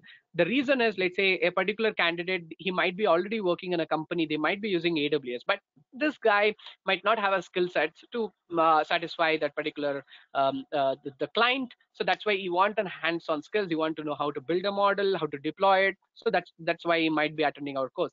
And another categories of peoples are beginners who want to get started with AWS. And again, so the only extra part that we have added in this particular course is the basics, because the basics, the refreshing basics sessions that we have added in this course, it's not part of this particular certification program. And to support a beginners to get started with a machine learning, so this basics would really help for them to get started. And again, when it comes to this AWS Machine Learning Specialty Certification Program, so we learn lot of things, right? I mean, let's say you will get there are opportunities for beginners and even for the experienced candidates. You get a different roles in a jobs. So you can become a machine learning engineer from AWS, or maybe let's say you can become uh, what to call like a data engineer. Otherwise, let's say a few companies are really interested to just to hire a candidates. Let's say you know how to build how to use SDKs on Amazon recognition that we just discussed on. Otherwise, you know how to build a chatbots on Amazon Lex. So there's a wide varieties of opportunities. Let's say you're a beginner, you can become a junior machine learning engineer, a junior data engineer. There are different varieties of jobs which are available. So as part of this particular certification program, this is what actual modules the content involves. So data engineering is going to be a weightage of 20%, and exploratory data analysis is going to be 24%, and modeling is going to be 36%, and machine learning implementation and operation is going to be 20%. Okay. So now, keeping this in mind, let me just quickly go to the curriculum, then we will have a look. So as I am talking about, to help beginners or even to help working professionals to first get started with the basics. So the basics is the one part that we have included an extra in this particular course. So we will get started with the Python basics even over here. So Python basics, getting started with hands-on labs on different useful libraries like pandas, getting started with statistics and probability. There are a lot of labs that we'll be doing. So data types, labs on mean, mode, medians, like I mean, you name it, on part of a statistics and probability. So we're going to take a look of all this concepts of statistics and probability, maybe percentiles and moments, like different libraries, visualization libraries like matplotlib, seaborn, right? So data engineering basics. So understanding what is bias, variance, understanding what is this k-fold cross validation technique is, right? Handling outliers, removing outliers from your data, right? So once we are done with refreshing basics, the actual course starts from data engineering in AWS. This is where the actual fun starts. So we will start from data engineering in AWS. Let's say we talk about storage service Amazon S3, right? And we talked about Glue, which is an ETL service. It's going to be really fun working on doing ETL on your data, fetching from S3, right? Otherwise, streaming services. Let's say you have a real-time streaming services for IoT use cases, maybe like a digital marketing use cases, you name it, a lot of use cases, maybe a server logs that you're collecting. You need to know how to use streaming services like Kinesis, which adds more value, right? Other useful data bases which is available in AWS, container services like ECR container registries, serverless services like Lambda, right? So once we are done with data engineering, then we will be getting started with data analysis. So this is where we use different visualization tools like QuickSight, basically to visualize your data, and using tools like EMR, Elastic Map Reduce, for Hadoop systems to build a big data pipelines there, right? Apache Spark, how to use Apache Spark on EMR, right? So understanding how that entire EMR works. And then comes modeling in AWS. This is where we will be digging deep into deep learning concepts, different kinds of neural networks, what people used to call like how CNN works, how RNN works, and other different kinds of neural networks. Understanding how Amazon provides different Linux-based operating systems like Windows systems, it may be. So you can you can use pre-configured systems to getting started with AWS EC2 and EMR. So understanding regularization parameters, right? So L1, L2 regularization parameters, understanding confusion matrix, and different kind of metrics that you can calculate from your model, right? And here we go. artificial intelligence services. So not only one, not only two, we're going to explore all those AI services in AWS, starting from augmented AI to look out for metrics, and we're going to do so few hands-ons on specific AI services, which is really important for a job. I'm talking about a job over here. So because this particular certification program not just focused in an intention for you to clear an examination only, because this particular certification program is also much focused to provide you a skill set that you need for you to build a model for your job, right? So that's why we are doing this 30 plus labs, five real-time projects, one pipeline implementation project too, right? And here comes the most important module in our entire certification program, Amazon SageMaker. This is where we spend a maximum amount of our time. So we'll be understanding Amazon SageMaker in a very deep understanding, how to create a notebooks and how to fetch a data from S3, right? How to build a model, how to deploy a model, how to validate a model. And here comes the favorite things. So we're going to explore all these built-in algorithms, which is made for different use cases. Let's say you want to work on NLP, you want to work on forecasting, right? If you want to work on computer vision. So we're going to build a real-time projects on a specific algorithms. So wherever I have mentioned it as a hands-on, right? So K-means linear learner algorithm, random cut forest for predicting anomalies, right? And this is where we train a model, we do increment training, so hyperparameter tuning with SageMaker itself. And then comes the very important aspect, how to deploy a model in a real time, right? So how to build an inference pipeline, how to deploy a model, and how to monitor a model, those things. And obviously we're going to explore the ML frameworks too, as I mentioned, how to use Apache Spark on SageMaker, building a real-time project on TensorFlow on SageMaker, Apache MXNet, scikit-learning, PyTorch. And we're going to talk about something called a ground truth, which helps you to connect that particular typical workflow. And then we have monitoring and watching, because if you're a machine learning engineer, your job never ends after deploying a model. After deploying model, the more responsibility comes into the picture, like monitoring your model in real time, identifying if there is any drift, checking out the errors, correcting it, right? And how to use APIs basically to build, let's say, your front end applications, right? To do batch predictions, right? Using Boto3 to do that exact job, right? So this is about the complete AWS Machine Learning Specialty Certification course curriculum. So it's going to be a lot of fun learning this particular course and building a lot of models. So what's real benefit comes over here? So what the real benefits in getting this particular certification is, let's say the benefits as an individual for you is, the first benefit is going to be it's going to demonstrate really you have an expertise, because let's say you are a data scientist already, but let's say getting into AWS, understanding the different tools, data engineering, data analysis, SageMaker, it really adds a plus for your resume. So it earns a recognition and visibility up among other data scientists, because you getting a certificate from AWS adds more value, right? So it fosters the credibility on your employers and peers. And let's say, what's the benefit for an employer who's going to hire you? Obviously it's going to be a very easy process for him to filter the candidates, because you own a certificate, it's going to be really easy for him, right? So it identifies the IT professionals very easily with the skill sets of AWS machine learning. So obviously it's a as part of an employee, is going to be reduce a risk and a cost for him, right? So increases the customer satisfaction, because you are a skill set guy, you can able to build anything on AWS. That's a beauty, right?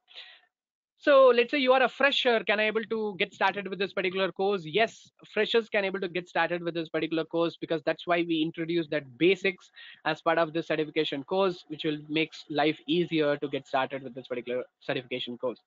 So do I need any programming expertise? You don't need to have any programming expertise, but if you have some idea on any programming language, it's really good to get started, right? So obviously we will cover, as I mentioned, 5 real-time projects. If you're talking about, do we cover any real-time projects? Yes, 5 real-time projects and 1 real-time implementation project, which should be much more good to get started. So I would like to complete my session just displaying the slide. Then I would like to take a Q&A. I would like to spend a lot of time discussing with you folks. Okay. So So this slide, this is something really amazed me, like to display this for any kind of a session that I do. So this is transformation that's going to happen, that's in a speed of a light today. This particular transformation just happened in 10 years. I mean, I'm talking about the replacement of a camera guy. Okay, so the replacement of a camera person with the drones. I mean, so if we are talking about, let's say, a Hollywood film making or maybe anything like that, right?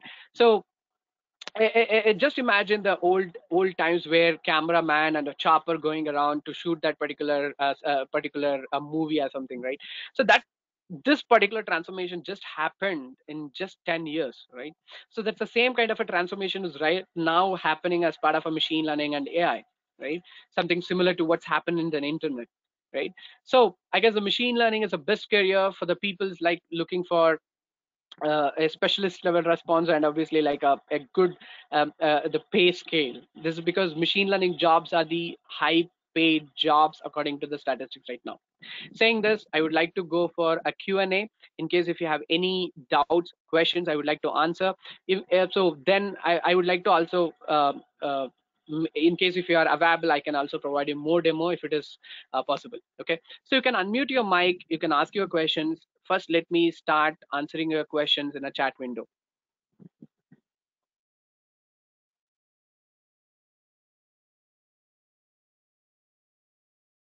Okay. Uh, Hi, Sarath. This is Arun So, here. hi, Arun. So when you're talking, you can just tell your name and the role, and then you can able to start. Yeah, Arun. Yes. Please tell me what exactly that you're doing, and you can Yeah, get started. I'm working as a working in big data and solution architect, cloud architect things. Awesome. Just I want to Okay. learn about the machine learning. Okay. Okay, so whether this course, okay, I'm interested. But the thing is, Okay. whether after that you'll be providing any resume guidance for updating with the projects, everything, Obviously, because yes, we do resume preparation. Obviously, we help candidates in preparing your resume. So, and obviously, like we put up some kind of a template. Let's say after completing a course, we give some general guidance. Okay, so after completing a course, you can start building your profile, building some few models that you can able to represent in your resume, maintaining your GitHub, and we also tell you to attend some few hackathons that we get it in our because the one good way to earn more credibility here is making sure you have a good resume. That's the first, and as you mentioned, having some good representable GitHub repository. Just at least go and participate in few hackathons, and maybe you don't want to win, but yeah, just show and show your credibility. You can able to do the things, you can able to solve the problem, right? So we give such kind of a things where it drafts a path for you to reach your destination as part of an ML and AI very easy. Yes, Ravi. so this is a course will starts from June 11 and it will end up at July 3rd. Yeah, so that's what actual plan is. The actual start date is fixed 11, and obviously based on the participants, let's say we may take some more time to do some hands-on, right? So it might vary, but let's say 40 hours max that we are thinking about. Okay, okay, thank you. Yeah, awesome. Thanks for asking a question. So Nimish asked a question in a chat window. We will be AWS certified at end of this course. So Nimish, this is how it works. Let's say once after completing this course, we will be providing a course completion certificate from Psitron Technologies. Because as I mentioned, the three categories of candidates. Let's say if you want to take AWS Machine Learning Specialty examination, so you won't believe AWS itself charges just for, because every certification program, not just machine learning, it may be any cloud certification program that I'm talking about. The cloud industry asks our the examination fee, obviously. So AWS charges $300. So AWS charges a $300 for the AWS Machine Learning Specialty Certification course. So $300 comes around, in case if you are from India, it comes around 30,000 rupees. So that's the actual charges what AWS is to call.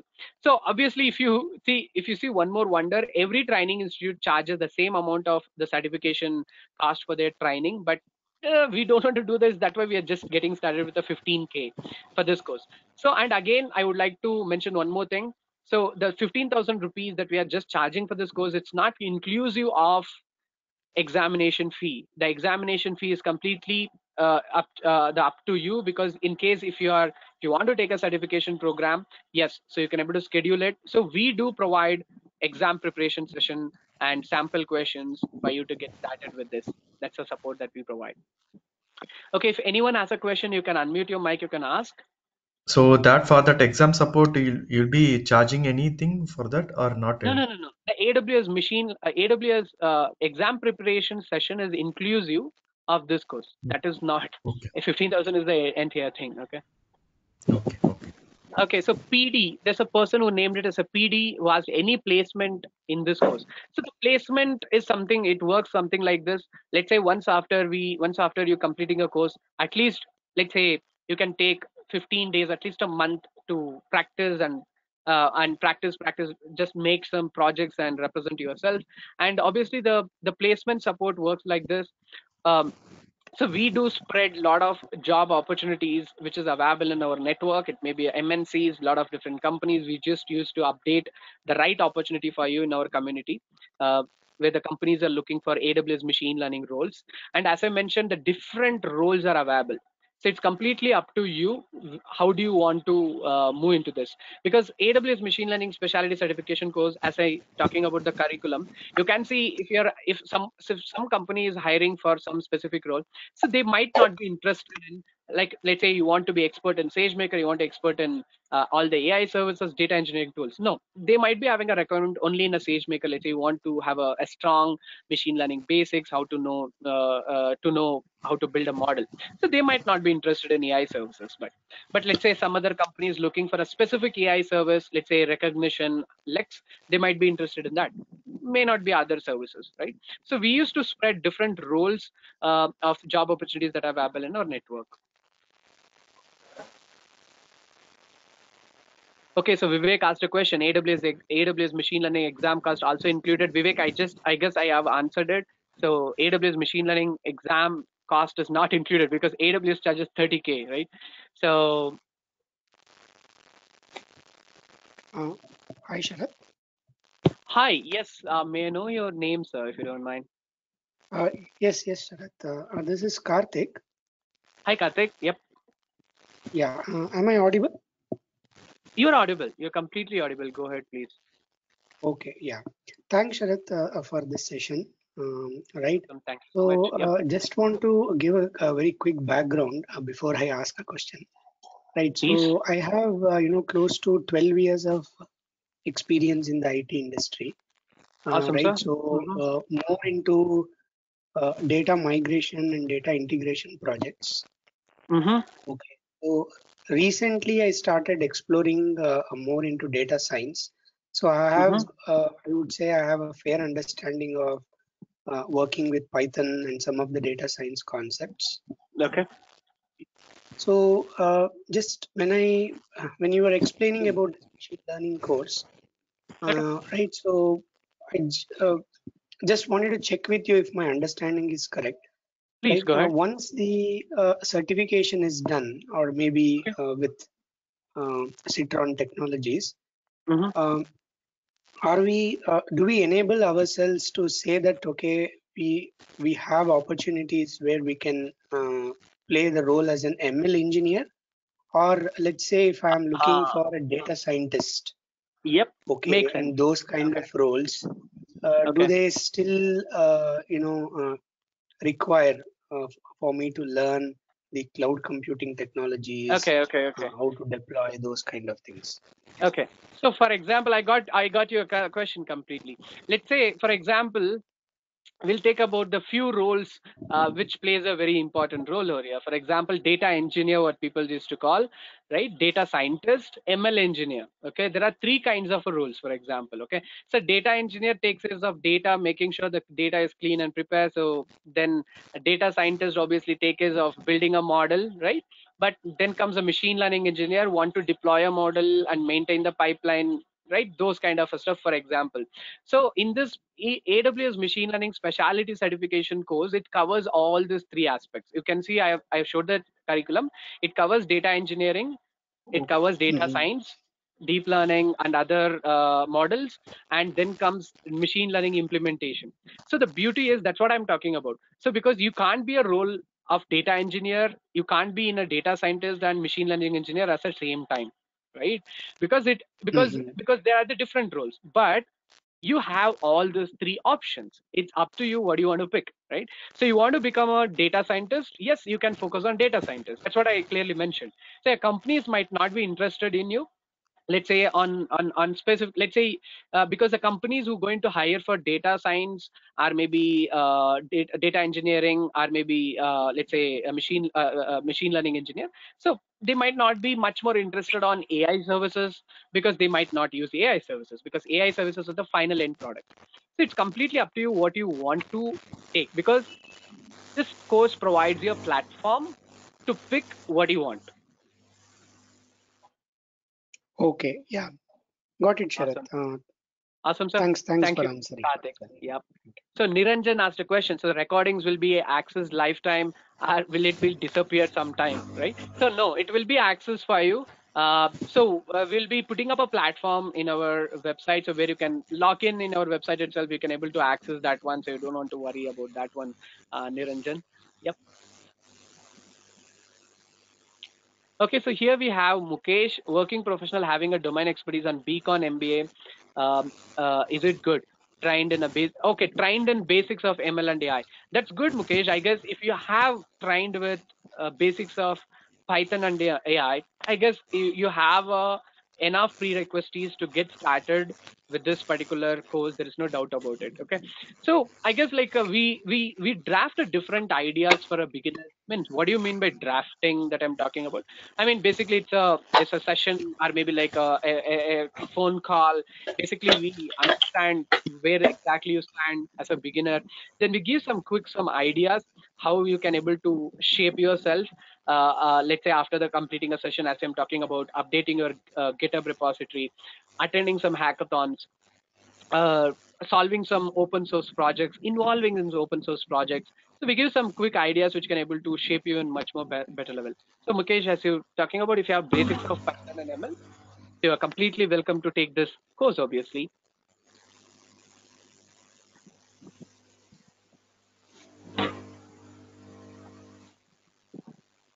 Okay, so Rajesh has an interesting question. ML is enough to get a job, or we need to learn both ML and deep learning, right? So I guess during a session, I pretty much given an idea of what is ML, what is machine learning, what is deep learning, right? So obviously, without deep learning, you cannot have, like, let's say, machine learning or maybe AI. So as it's the same question, is the same answer that I'm going to provide, as I provide for Karthik.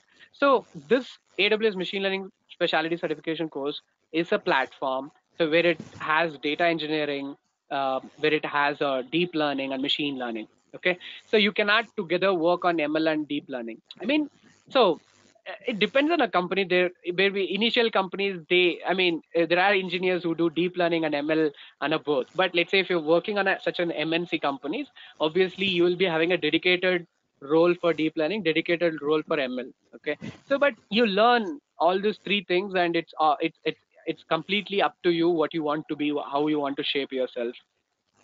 Rajesh, yeah, I just answered your question. Hello, sir. Uh, Hello, hi. May I know who is this? Name, and you can just mention what you do. Thank you. Hello. Wait a Can you minute. repeat? Can, sorry. Can you hear my voice? Am I audible? Yes, yes, yes. Go ahead, please. Yeah.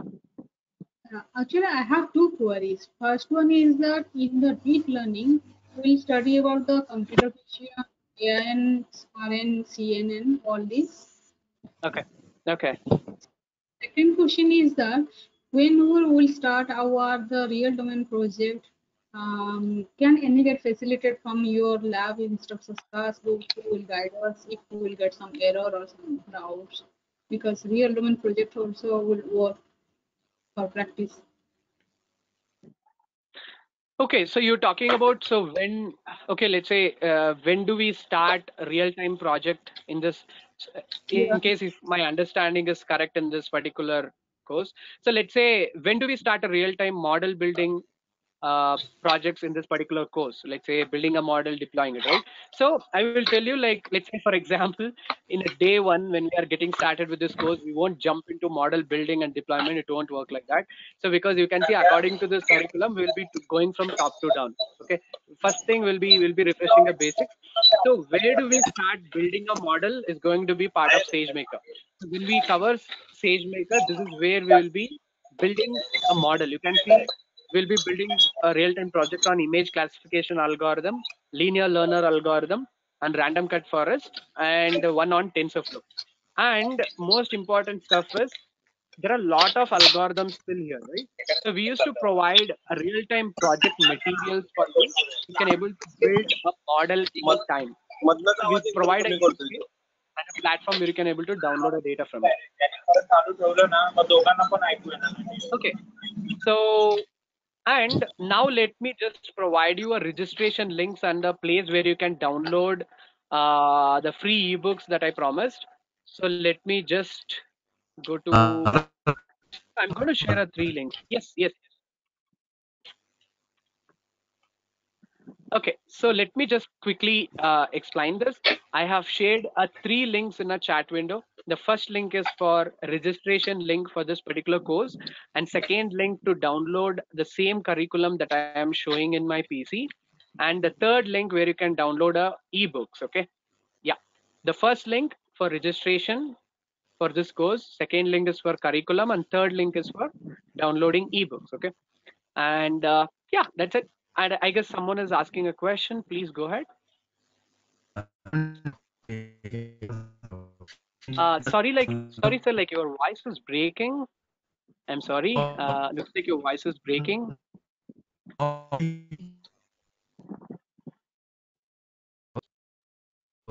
Sorry, your voice is still breaking. Yeah. Okay, in meantime, let me answer one more question. Was Monik Singh has asked, can we empower ML and AI in a physical layer, spoofing attacks, detecting 5G, detection in 5G, and will this course help me aspect on a problem solving? Okay, so let's say, Monik, so because in this particular course, we give an idea to build anything that you want. Obviously, let's say, for example, you're talking about uh, use case in a 5G, basically to find spoofing attacks on a particular physical layer, right? So obviously, let's say, for example, uh, when it comes to SageMaker, we have something called IP Insight. But the IP Insight, basically an IP address, basically. So IP Insight is especially made for anyone who works on, let's say, networking aspect of it. So basically, let's say, basically to identify someone is trying to hack your network, uh, basically having your IP address in a place. So when it comes to IP, when you mention physical layer, I guess it should apply. And there are few more algorithms which can able to help you in this particular point of view. I mean, I'm just providing some direct algorithm which might help you to get started. And again, there are multiple indirect algorithms that you can directly use. You can get started with TensorFlow, which can able to provide you universally support for any different use cases. Okay, so folks, yeah, please go ahead.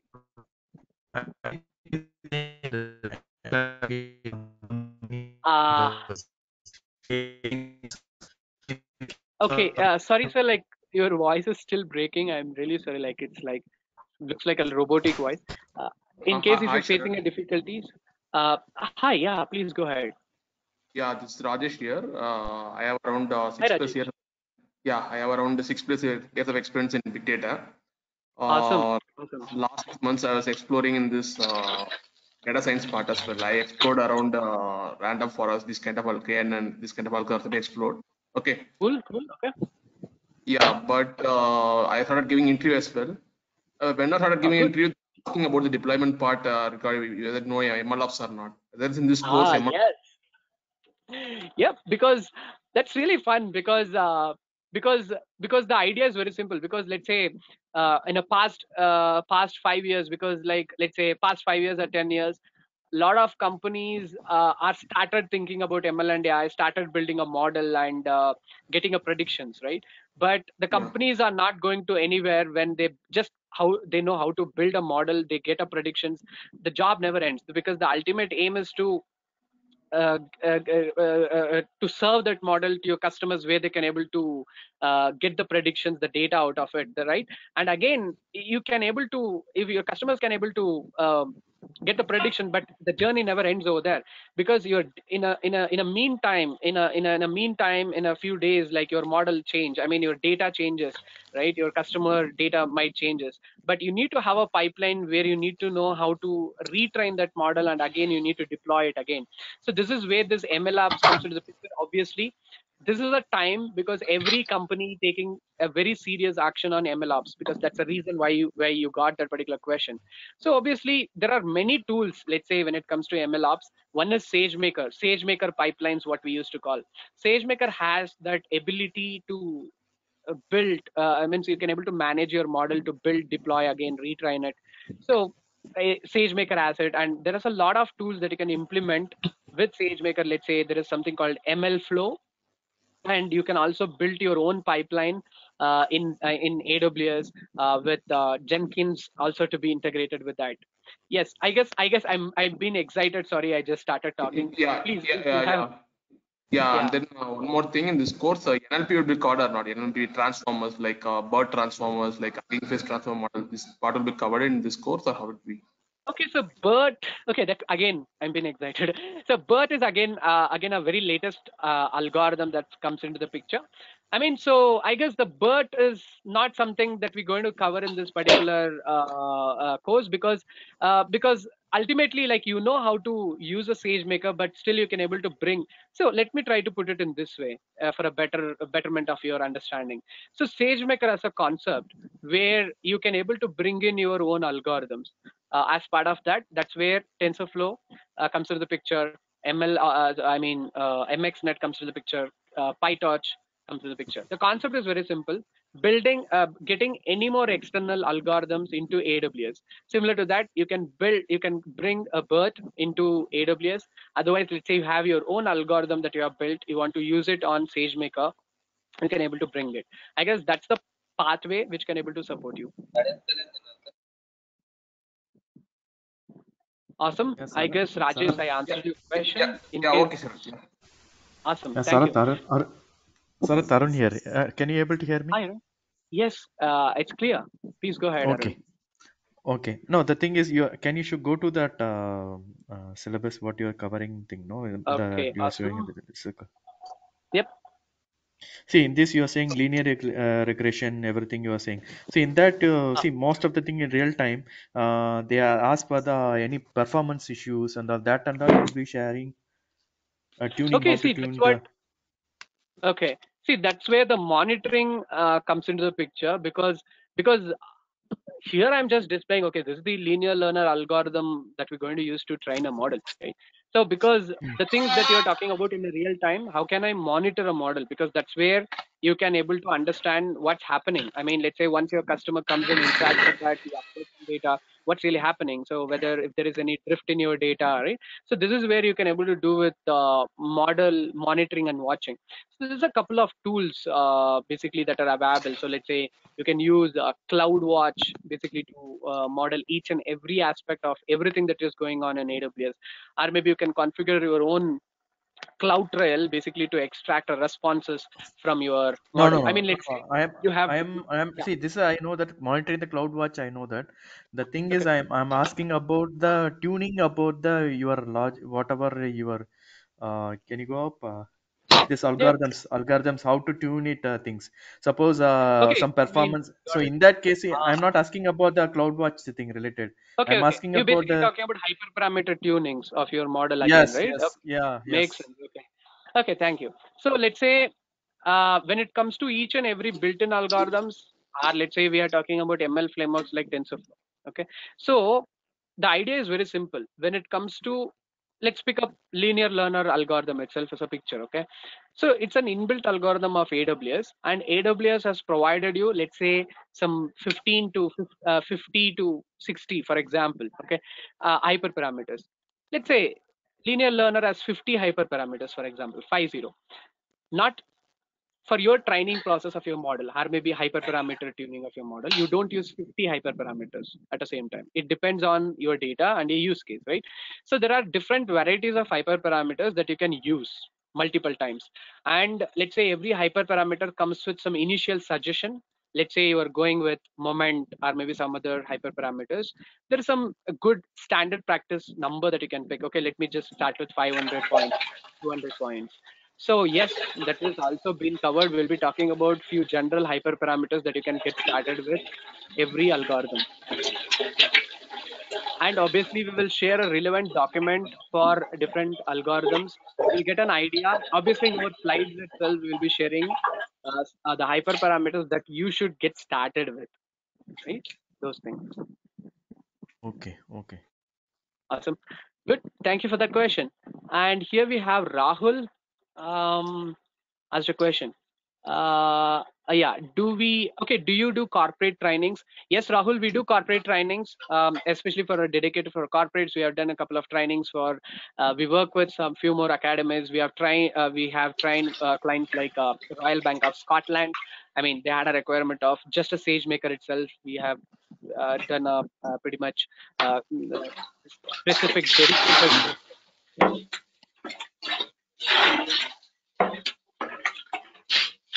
Ahmad asked a question, sir. Suggest me ML projects. Ahmad, like there are a lot of projects that we will be building in this particular course. I guess, yeah. So, and again, as I'm talking about, we'll be sharing a sample document for every algorithm over here. There's a lot of use cases projects that you can work on that.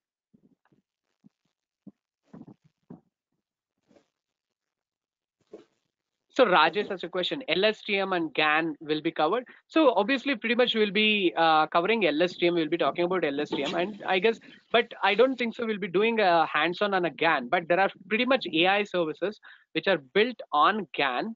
That's really exciting algorithm. So, but we'll be doing let's say a demo on GAN. Obviously, there's some music generating AI service which are available over there. Okay, that's good. I guess I have answered pretty much all the questions in a chat window. So I will spare few more minutes, folks, in case if you have any question, please answer me. So if you want to contact me, if you want to have, if you want to ask still more questions, let me just quickly share our phone number. Yeah, I'm going to share this links once again in the chat window. So the first link is for registration for this course. Obviously, the second link is for downloading a curriculum, and third link is for the free ebooks. And below I have my phone numbers. You can contact me anytime regarding this course. I would be happy to talk to you and assist you anytime.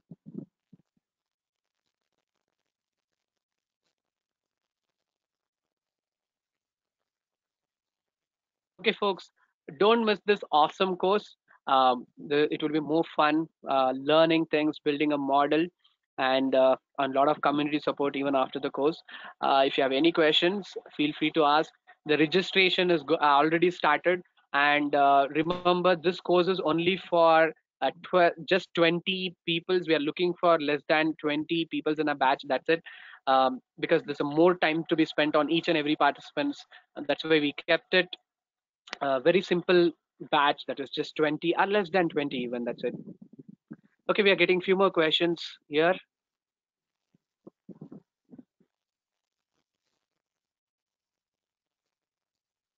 Okay, so I'm Amish Singh. Sorry if I'm pronouncing your names wrong.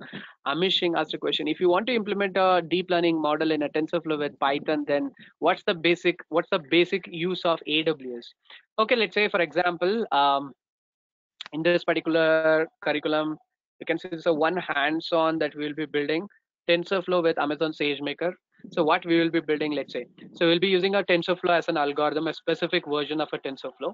And all we need is, let's say we need to have a data in a S3 bucket, and we get the data, we do cleaning on Jupyter notebooks on a SageMaker, and we train a model. Once a model is trained, the model package will be exported to S3, and we take that model package from S3 and we use deployment instances. We pick CPU or GPU, whatever you need, and we deploy it.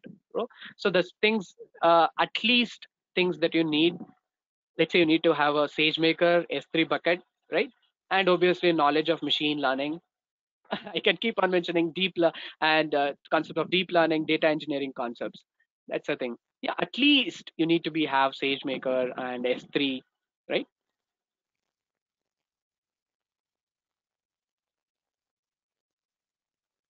So PD, Mr. PD, I guess PD. I guess the PD is not, if I'm not wrong, it should be Nibedita. I guess one of my previous workshop participants. XGBoost regression, depth intention expansion machine learning algorithm. Okay, so I guess if you're talking about XGBoost, which is part of AWS inbuilt algorithm, again, the boosting algorithm. So XGBoost is, yeah, you can able to go with regression and classification both on regression. But what we figured out, so XGBoost is really good for both regression and classification. I guess if I'm not wrong, we trained some edge computing models. Regression performance is pretty much not good on regression comparing with classification, what it is doing on that. Okay, Hamad asked a question, should we need to train and test the data every time? Obviously, that's the best method to get your optimized model output, Ahmad. So you need to train and test it.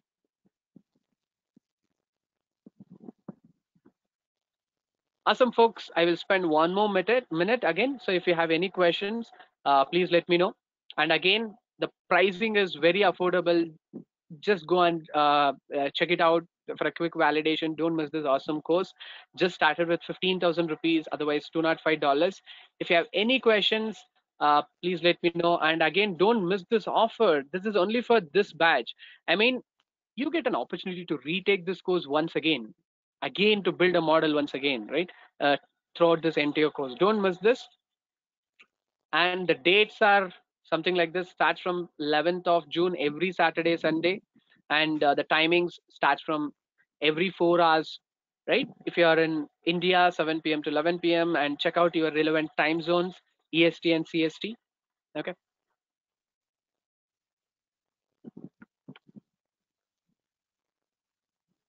How to download the ebooks?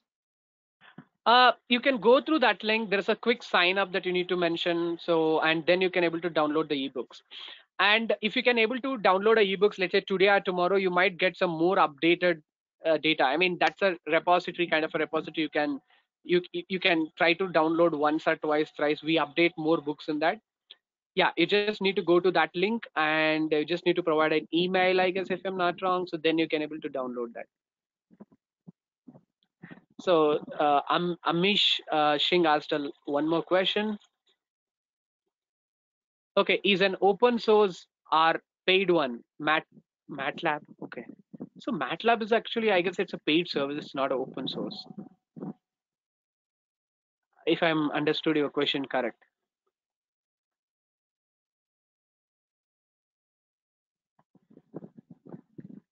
Okay, I guess. Okay, Amish Singh. Okay, again, whether AWS is an open source or a paid service. Okay, so the thing is, the cloud platforms are, every cloud platforms are paid service. It may be AWS, it may be Google Cloud, Alibaba, IBM, anything. It's a paid service. So why it is paid service? Obviously, you run your code, you deploy your workloads, you have your CPUs there, you have your servers, right? So someone has to pay an electricity, right? Someone has to pay bills for software and managing the service over there, right? So obviously AWS is a paid service. Every cloud platform has a paid service. And again, the opportunity here is every cloud platform has pay as you go.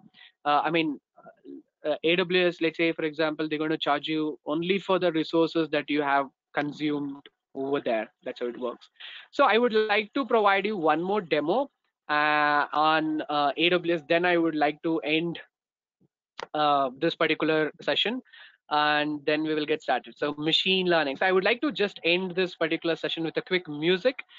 But am I going to compose your music? No. So AWS has a service called AWS Deep Composer, which is an AI service that is built for musicians if you want to compose a music over there. Let's see if I can able to provide a demo on audio. If I'm not wrong, let me just shift my audio here so you can try to um,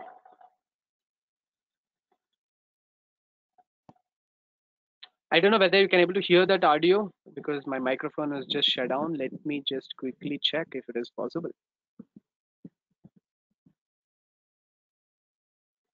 Okay.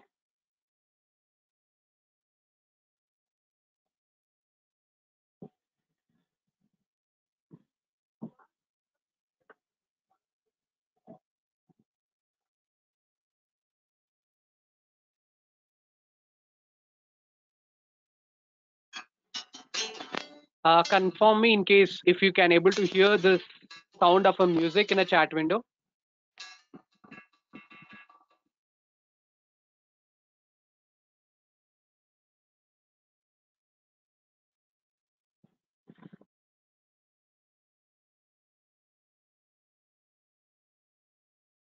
Okay, I don't know. Maybe in case if you can able to hear this very lightly, let's see.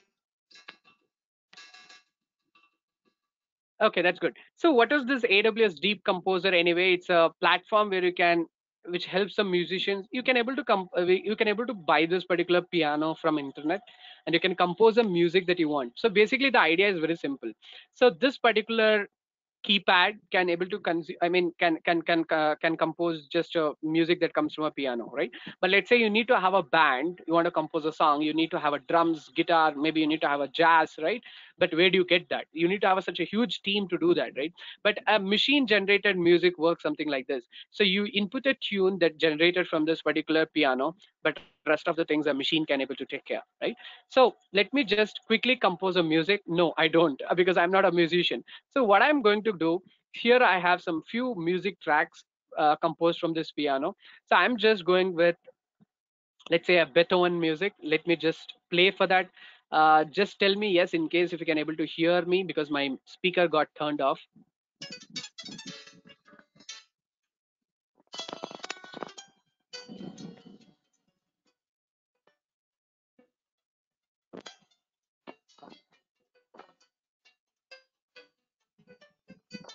Maybe I guess you can able to hear it very lightly. Okay, that's good. So what I'm going to do is like I'm going to generate a music on top of it, so where it can able to add more masala to it. So what I'm going to do, I'm going to hit continue, and you can see this is where we have uh, uh, three different kind of models: ARCNNs and GANs and transformers. So I'm going to go with the GANs, and I can pick what I want. Let's say if I want to generate a rock music, pop music, jazz, let me just go with the rock music. And so if I hit continue, this is going to generate a music for that particular tune of Beethoven music. And here comes the machine generated music already. So the blue color track is the music that I generated. Basically I just picked up some random song, but, and you can see the additional to that I have a guitar and I have a bass and I have some synth pads. You can able to optimize it. You can select different varieties of instruments that you need, like if you want a bass, a string, something like that. So you basically need to calibrate it until you get the better quality. So let's see how this looks right now, how he hears it. Okay, so let's see if we can able to hear you guys. Yeah, let's see.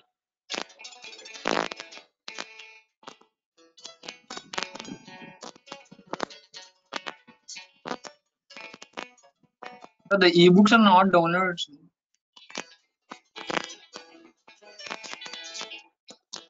But not so much perfect, but still we can able to optimize it. We can try to pick different tones, and it can able to if we can able to calibrate. I mean, if you have some, okay, this goes weird now.